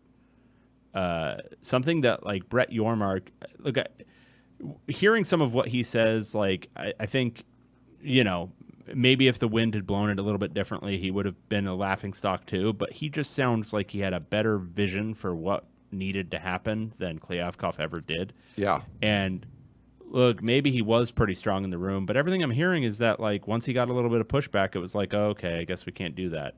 And I think he needed to be a stronger representative of the future interests of the league to people who are, you know, not... The thing is, Carol Folt, maybe she has an opinion. How strong is it? Like, could she be convinced otherwise? Is she into sports that much? And that's the part where I think, you know, we could have been talking about a 20-team Pac-12, Big 12 thing that might have been really interesting and might have been able to withstand some of the vagaries of fate and might have also been able to get an interesting media deal. You know, maybe something that overpays some of the smaller schools and gets everyone up to like 35 or 40 million a year. Who knows? Yeah. And I think if she's representing UCLA in that meeting and you're like, oh, this is our general thought is we don't really want to expand, then that's when your strong leader comes in with, here's why we need to do this, pointing out that if we don't expand, they could come and get us, you know, and you're basically like, if we don't eat them now, they could eat us later. Yeah. And you know, it's like, okay, this makes sense. But I agree with you. I don't think Carol Folt, a year prior to leaving, knew that they were going to be, or even thought that was a possibility. And, you know, she's strong, you know, the whole thing. But I think when you're the subject matter expert, even if you are essentially their employee, which George Kliavkoff is, you still have to, you know, you got to know your shit. And then you got to stick to your guns. And knowing your shit probably entailed understanding there was going to be systemic risk for the entire league if he allowed USC to big dick him right there. Yeah. And he did. And so the end result is USC was afforded the time and the space to, okay, we'll ditch then. We're out. And would they have been able to if they'd agreed to some sort of expansion deal? No, they probably would have signed a contract. They probably would have pre-negotiated a media deal. Yeah. I mean, there would have been a lot of stuff going on when they were trying to expand. So anyway, there's a lot of stuff that I think in retrospect you would like to do over if you're Kliavkoff and probably millions of fans of these programs. Ernesto says the Big Ten should just give $10 million to Cal and Stanford. They'd probably take it. That's what I'm saying. Like, give them a super low ball, but just get them in there. Yeah. Like, tell them, oh, we'll give you half a deal next time around, but this time you're only getting fourth, whatever. So they would be making Cal would be making 20 with the 10 from UCLA and the Calamoni, and then the 10. I'm just kidding. What's Calamoni now? Is that really a thing? I don't know. Well, we're gonna see. I think a lot of it depends on Cal's situation. I wouldn't be surprised if Cal gets screwed and then suddenly like Calamoni becomes real and the amount gets increased. Like, I don't know. This whole situation with the destabilization of Cal makes it all a little squishier because can you tie Cal's situation, at least in part, to UCLA's decision now? I mean, partially, but so many other things that happened. So many other things happened. You're part of the Pac-12. Can that case be made? Yeah.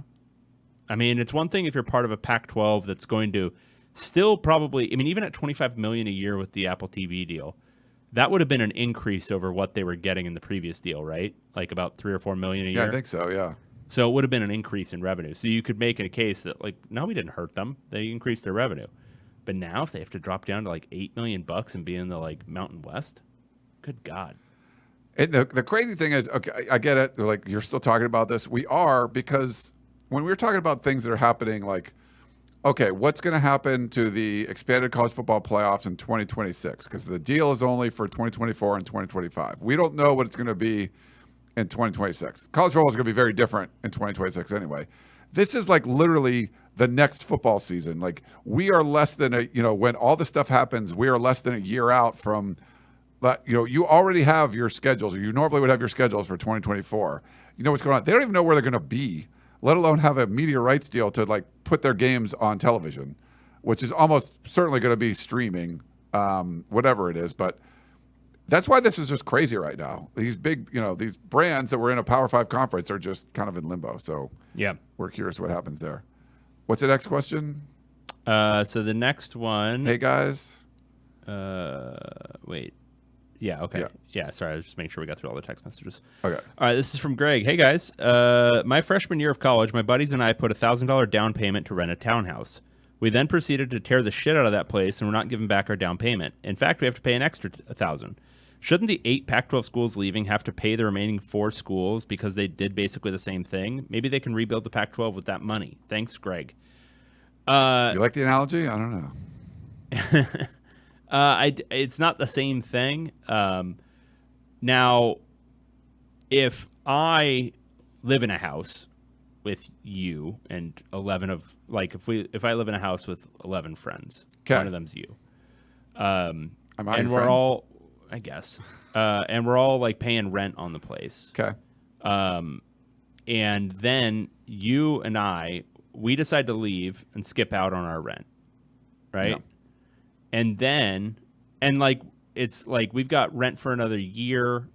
It's like a money-making operation too. Like, it's half of a business. Like, maybe we're doing like some sewing in there or something. Like, you Or and a I, sweatshop. we crochet. Okay. I'd like to learn to crochet, wouldn't you? I wouldn't be opposed to it, but Yeah, not it'd be something nice. I've yearned to do. So we're doing a crochet business. And we decide to okay, we're going to leave this apartment in a year. And we know you guys are locked into basically if we leave, you're going to have to move into a much smaller place where you're all going to have to sleep in bunk beds, right? Okay. But we don't care because we can go do our crocheting over here. Yeah. And we've got industrial stuff that'll make it really fast. And then after we do that, everyone else is like, well, maybe we can get 2 new roommates, or maybe we can get somebody to overpay us for the house, or, overpay us for our crocheted goods. And then that all falls apart. And then the 4 remainder, it's not even like they're going to have to go live in bunk beds in a smaller place anymore, but now they have to I don't know. They're living in the sewer like Teenage Mutant Ninja Turtles. Gotcha. And doing their crochet there. Do you owe anything to the people that you've built a partnership with, making crocheted bonnets and stuff? No, I mean, I think that's the thing. There was a contract. Right. We're just leaving at the end of the contract. So there isn't this obligation there. We didn't ruin the house. And the house we were living in. But what if the crocheted materials that you've been making, the way they're made, the pattern matching is you have to work with the other people in the house to make the beautiful patterns that everyone's gotten used to, and now you're going to be making a new pattern. Right. And but it's still not contractually obligated. But you're not still obligated to give them any of the proceeds from the new crochet materials. Right. But you're leaving, but then it would be one thing if the house was amazing, but USC and UCLA are leaving, they're like, the dishwasher never worked. And every time we walked up the stairs, it would creak. There was a lot of things sort of wrong with the house. And no one ever fixed the stuff that was wrong with the house. And it just seemed to be getting worse and more in disrepair. So the two of us went and found a new house. What if you had told the other members of the house and the guy you hired to represent your interests with other houses? What if you told them a year before you decided to do this that no, you actually don't want to expand the crochet business that would improve everyone's livelihood. And in fact, you think everyone should stand pat, and then you bounce not more than a year later. I think the thought process was if we could add more bodies to the crocheting, but we're just splitting the money. We're not they're not great crocheters coming in. Like we're not adding. Yeah, there's no way to torture this analogy where the departing schools should owe the 4 schools money. It's hard to see that. Yeah. I'm just basing it on the Regents logic in the first place with Cal and UCLA, but for everyone else, I just don't see how it makes sense. Yeah, like if USC and UCLA said no to adding like Texas and Oklahoma, you're like, okay, that was dumb. But you're like, oh, you're not going to add Baylor? Like, okay, well, I mean, what does that bring? Like, that's what the appealing thing about the Big 12 right now is there's not a brand that you want to steal. Right. Like, there's a lot of really good teams or good teams and good football being played, but there's not like this brand that you just need to have. Like, the SEC and the Big 10 don't really want any of those brands. So that's what the Pac-12 would have been getting, some brand that the other big conferences don't really want. Yeah. That's kind of where we are. Yeah, somebody not very good at crocheting. Yeah, but they're good at crocheting, but they're just not well. They're great at crocheting. They're bad at marketing it, and they live in a part of town where nobody really pays attention to what they're selling. All right, we beat that to death. Frank in Sacramento says money is essential for college football. Can we stop saying that money wrecked college football? Money created college football and has always affected it. Money is why Yale built a 70,000-seat stadium 100 years ago. Money is why the NCAA sued in the 80s to stop restrictions on what games were televised. Money is why we have 40-plus, mostly crummy bowl games where 6-win teams play in second-tier cities to fill hotels and restaurants in December. Money is why the NCAA wanted players to risk their health for free. Money is why the Big 10, SEC, and Pac-12 expanded over the past 20 years. Money is why the BCS was created and expanded. College football money pays for all the other sports. From Frank. So, Frank, you listed a lot of things. Some are good, some are bad. But the big thing is the money has gotten so big and so prevalent and such a big factor that it now outweighs all the other stuff. If Rutgers, again, I go back to the Rutgers example, but Nebraska's just as good. If any of these schools were geared around the idea of we want to maintain competitive standing, they wouldn't have made the decisions they're making. And that's true for everybody. It's true for USC and UCLA too. The reasons they're doing this is money. The reason Oregon and Washington did it is money. Even if you say apples to apples, maybe they could get $30 million with a renegotiated Pac-12 deal in the short term. They're going to make a whole shitload more in the next Big Ten deal because they'll be full pay members then. So it's all money. Money is driving every single decision in this now, and it wasn't always that way. It wasn't always just pure money. Money drives a lot of it. Money drives bowl games. Money drives, what did you say here? Money drove expansion in the earlier days. Money drove the BCS. Sure, all that's true. But there was also a competitive element to it. The BCS, yes, money drove it. But what was the BCS trying to do, Ryan? Determine a national champion. Determine one true champion. Do you know what's been the challenge in college football forever that everyone's been trying to solve forever? How to determine one true champion. Yeah. That's been a priority. But now we are so far down the road, and I'm not going to get into my playoff expansion arguments now because it seems kind of second fiddle. But why were the playoffs expanded? Was it to determine one true champion? Money. The playoffs were expanded. It might have been. No, there's some no. The more teams you introduce, the more vagaries you introduce, the more randomness you introduce. Yeah. No, it was, again, money. It was just money. You settle on a 14 playoff rather than BCS. The reason you do that is also money. Whatever you want to say about the BCS, you probably ended up with a truer result in the playoff. So anyway, long story short, money. I don't have a crystal ball. I don't know if this is all going to get ruined or if it's a strong enough institution that it'll all bounce back from this. But I don't think you can look at what's happened in the last year, listen to the resounding number of voices from writers, people who cover the teams, fans, coaches, ADs, and think anything that just happened is good.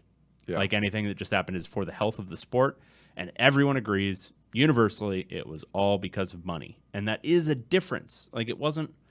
There's two things happening, and one that's kind of unheralded is this college football season, I believe, this is the first one, they're changing the clock rules. Yeah. They're taking minutes away from football games, like actual, like measurable, like it's probably going to shave Number off of about plays. 3 or 4 minutes of actual gameplay, not Yeah. 3 or 4 minutes from the broadcast, 3 or 4 minutes of actual gameplay. Why are they doing this? To keep them No, there's an answer. for the good of the game. Money. Health. They're doing it for Health? money. They're going to say it's for health. Player it's health? for money. They want to fit more games in these windows. They don't want to have overlap. They don't want to have TV broadcast problems. It's Yeah. money. And they It's don't want to all- like reduce the number of commercials. That would It's shorten all the games. stupid money. Yeah. So anyway, yeah, there's changes happening in college sports that have nothing to do with improving the product for you, the fan. All right. And it's all about money. Let's move on. We got to get done here. Oh, you want to be done? Well, hopefully. We're at the 2-hour mark. So I don't think we have. Oh, we got one more. Or we maybe got a 2 few more. I think, right? Well, I'm going to Rob in Seattle. The other ones look like trash. Oh no, there's a so I don't know who sent it in, but it's Moffat, Jonathan Moffat. Oh, okay. This tweet. All right. Yeah. Post by Projection Sports on Twitter. If college football adopted the promotion relegation system, relegation games would draw so many reviewers. And it's a relegation system that has a premier league of 16 teams. The Pac-12 teams are Oregon and USC and Utah. And then, your usual suspects. Weirdly, Kansas State, I think. He has Kansas State in the tier. So yeah, this is Okay, whatever. suspect already. And then a championship league of where they would have, so that Premier League would have 12-team playoff and bottom 4 relegated to championship league. The championship league, which includes Oregon State, UCLA, Washington, and that's it. They would be, 4 teams get promoted to the Premier, bottom 4 relegated to League One. Then League One would include Washington State. Do you see any other Legos that look familiar? I don't see any other Okay. ones from the Pac-12. And then so on and so forth. League Two would be Cal and Arizona and ASU. And then the bottom would be just 4 regional leagues. so each league, so there's Premier, This looks Championship. okay. First, hang on. Okay. This looks fun as hell. It does. The Yeah. problem is with any kind of relegation system that's national is in some way trying to balance the money. You can balance the money within the different leagues, but competing to enter, I just don't know how you would pay it out. I don't know how you would pay out the different amounts of money. But the reality of being able to promote 4 teams every single year and being able to relegate 4 teams every single year would be really, really cool and put a lot of pressure within each division to get up to a certain level or down to a certain level. The problem is you've got to decouple all of this from how you fund Olympic sports and how you fund non-revenue sports. This cannot be the model for those. It could, in theory, be a separate model for men's basketball and a separate model for football, and do it similarly with both. But you would have to decouple all of that from where the non-revenue sports play. Yeah. Those would still have to be in regional leagues. But some sort of semi-professionalization like this, I think, would make everyone super excited. I think everyone would really, really enjoy this. And you could still maintain rivalries across divisions if you wanted to. But it would allow for, I think, a lot more excitement and fun. And people would be able to follow at, like, if you're in League 2, but you've got a good run coming with like a quarterback who can really play, and you can win League 2, and maybe next year you're in League 1, and then you get to the championship league, and it's like, oh my God, we could get to the Premier League as Fresno State. That's incredible. I think it'd be really, really exciting. It would give you program implications for small stuff on the field that I think that's what a lot of this like playoff search, if you're looking for a reason why it's pertaining to like play on the field rather than just money, it's to give more people access to the playoff. Now, in reality, the playoff doesn't do that. The reality is the playoff is just going to mean more SEC teams get in every year. But this theoretically does improve access because you could have, Georgia suddenly has a bad run. They're out of the Premier League and they're not making as much money. There could be a lot of really fun things. This will never happen, but something like this would, I think, save the sport in a lot of ways. I like some of the aspects of the they have 4 leagues essentially, and each of them has a 12-team playoff. And if you're in the top 4, you move up. And if you're the bottom 4, except for the League 2, if you're the bottom 8, you get relegated down to your geographical district. maybe not need 4 leagues, and you could have a bigger geographical district. Something like that would be interesting. And I don't know if it's like a one-time, like, can you go win League 2, win League 1, and like in 4 years be in the Premier League? I think it might be, if Georgia has one bad year, do you want to knock them down, or it has to happen twice or something like that. I don't know how the Premier League works. Like if they just move everyone up and down every year. They also play a lot more games if you do that. There's like, whatever, I believe. But yeah, there's some interesting aspects to it. I believe that, it wouldn't happen. But I like some of that. I would like to see more of the regional geographic stuff included. It is, but only on the very bottom tier. Yeah, I agree. And I don't know how the scheduling would work in those leagues either.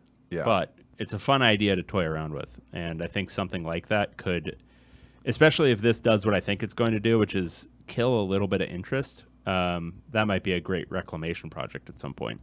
Cool. And I think we have one last one.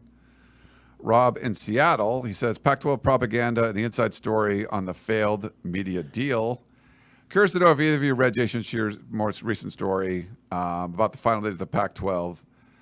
He said he would highly recommend giving it a read. We actually talked about it at the beginning of the show. And he said, let's see, do you have any notable takeaways or follow-up thoughts? I think we shared those. There's some pretty damning material in there for a handful of individuals. Without directly summarizing the article as a Washington fan, I appreciated reading that the blame being placed on Washington and Oregon is largely misplaced and unwarranted. Not to say that we shoulder no blame, but hearing that the narrative being pushed by certain schools and reporters is seriously flawed was welcome news. Truth be told, I honestly don't mind some of the vitriol being thrown our way by Washington State and Oregon State fans, because if the roles were somehow reversed, I would be devastated. They get a free pass for however long they need to grieve. But that being said, I'm not mad to see that the record is being set straight for the history books. The inevitable, quote, killing the Pac-12 Netflix documentary will be a wild viewing experience after all this drama. Keep up the work, boys. Go Dogs, Rob in Seattle. Yeah, I mean, I'm excited for whatever the postscript documentary is going to look like. Yeah, and Jason did a good job. He kind of goes after some reporters and stuff sometimes, like try to give people the benefit of the doubt or whatever. But yeah, I don't think you can say blame there. I think a lot of the blame is the president's, and like you mentioned, Kliavkoff. Poor leadership. Without the poor leadership, I think a lot of that stuff doesn't happen. Yeah. But then you had poor leadership, and then schools acting in their best interests. So did the schools kill it? Or they're just saying, hey, this is what's best for us. We see that we have a terrible, if you're working at some company making widgets, David, and your CEO sucks, and some other widget company like across the streets like, hey, man, I know you're doing a good job making widgets. You come over there, like you're basically acting on your best interest, where maybe you were going to stay, but you realize, man, my CEO's a putz. I'm not going to stay. It's hard to blame the worker that's going to leave, but that's kind of what I would look at it. But yeah, I think that's fair. I think we had a couple questions. This one, I don't know what the name is, from YouTube. Which football league is better and more quality, the Saudi League or the MLS League? I don't know. I don't know anything about those. No. I just started it, and I just saw it was a question. But it wasn't a question that we could have answered. And Ernesto says, we haven't heard from Champagne Larry audio clip. Did he kill the conference? He did kill the conference, so maybe it should be played at least one time per show. He mortally wounded the conference. Yeah. And I don't have the clip. I think I have it somewhere. I'd have to find it or something, which, takes work. His situation would be like one of those whodunits where, like, technically, did he hurt it so badly that he could have been the murderer? Yes. Did he actually deliver the final blow? No, it was another man. Yeah. George Kliavkoff. And maybe, like, Michael Crow. Connor says, we literally just got relegated, so it exists. That's what Oregon State Yeah, but fan. It's not fun relegation. There's no hope of returning. And you won 10 games. Yeah, it's stupid. It's stupid relegation. There needs to be a system in place where, like, okay, Colorado, you played, like, 10 years of horrible football. You're not a Power 5 anymore, but you can work your way back into it maybe someday. Yeah. Oregon State, you're having a great run right now. Great, you're up into the Premier League. Isn't that funny? Wow, this is cool. Not like, oh, sorry, you don't make enough money, so you're out in the boonies with friggin' Idaho or whatever. Like, that's shitty. We don't want that. Nobody wants that for Oregon State. Brian says, why does Ryan always make these weird analogies? This is kind of like my thing. I just come up with analogies. And I wouldn't say they're weird. I usually don't come up with one that doesn't. It usually makes some sense. And I thought my crochet one was really sweet. I thought it was very good. I loved your stealing the copper from the walls. That's like literally kind of shit that was going down. There's still value in the Pac-12, but it's not like the schools that are left. It's like they still have that AC, like automatic qualifier thing. You have these leftover, to be paid out later NCAA tournament units. Like there's value that you're just like, oh, I don't really know. I mean, that's the one weird one that I always use is like literally we could start a company, we could take it public, and it fails. We go bankrupt. The stock goes to zero. Like there's still value. Like the fact it takes some work to get that stock ticker symbol. There's value just that you took it public, even though your company failed. It was terrible. Everything you did. They're still worth something because of that. The fact you've already taken it public, which is just kind of weird. So right. All right, we should probably wrap things up. Great stuff, everybody. We had a whole bunch of people watching live, so thank you for that. We had over 100 at some points, so thank you for doing that. I don't know, like this whole destabilization of the Pac-12 currency has helped us, I guess, in our viewership. But thank you for tuning in. I know more than 2 hours, which is absolutely insane. And thank you for listening across all the different podcasting platforms. You want to do a little pose for our screenshot? You want to do anything? You want to point at the camera? I like that. Okay. For David Edwards, I am Ryan Abraham. Hope you guys enjoyed the show. And we will talk to you next time. Bye.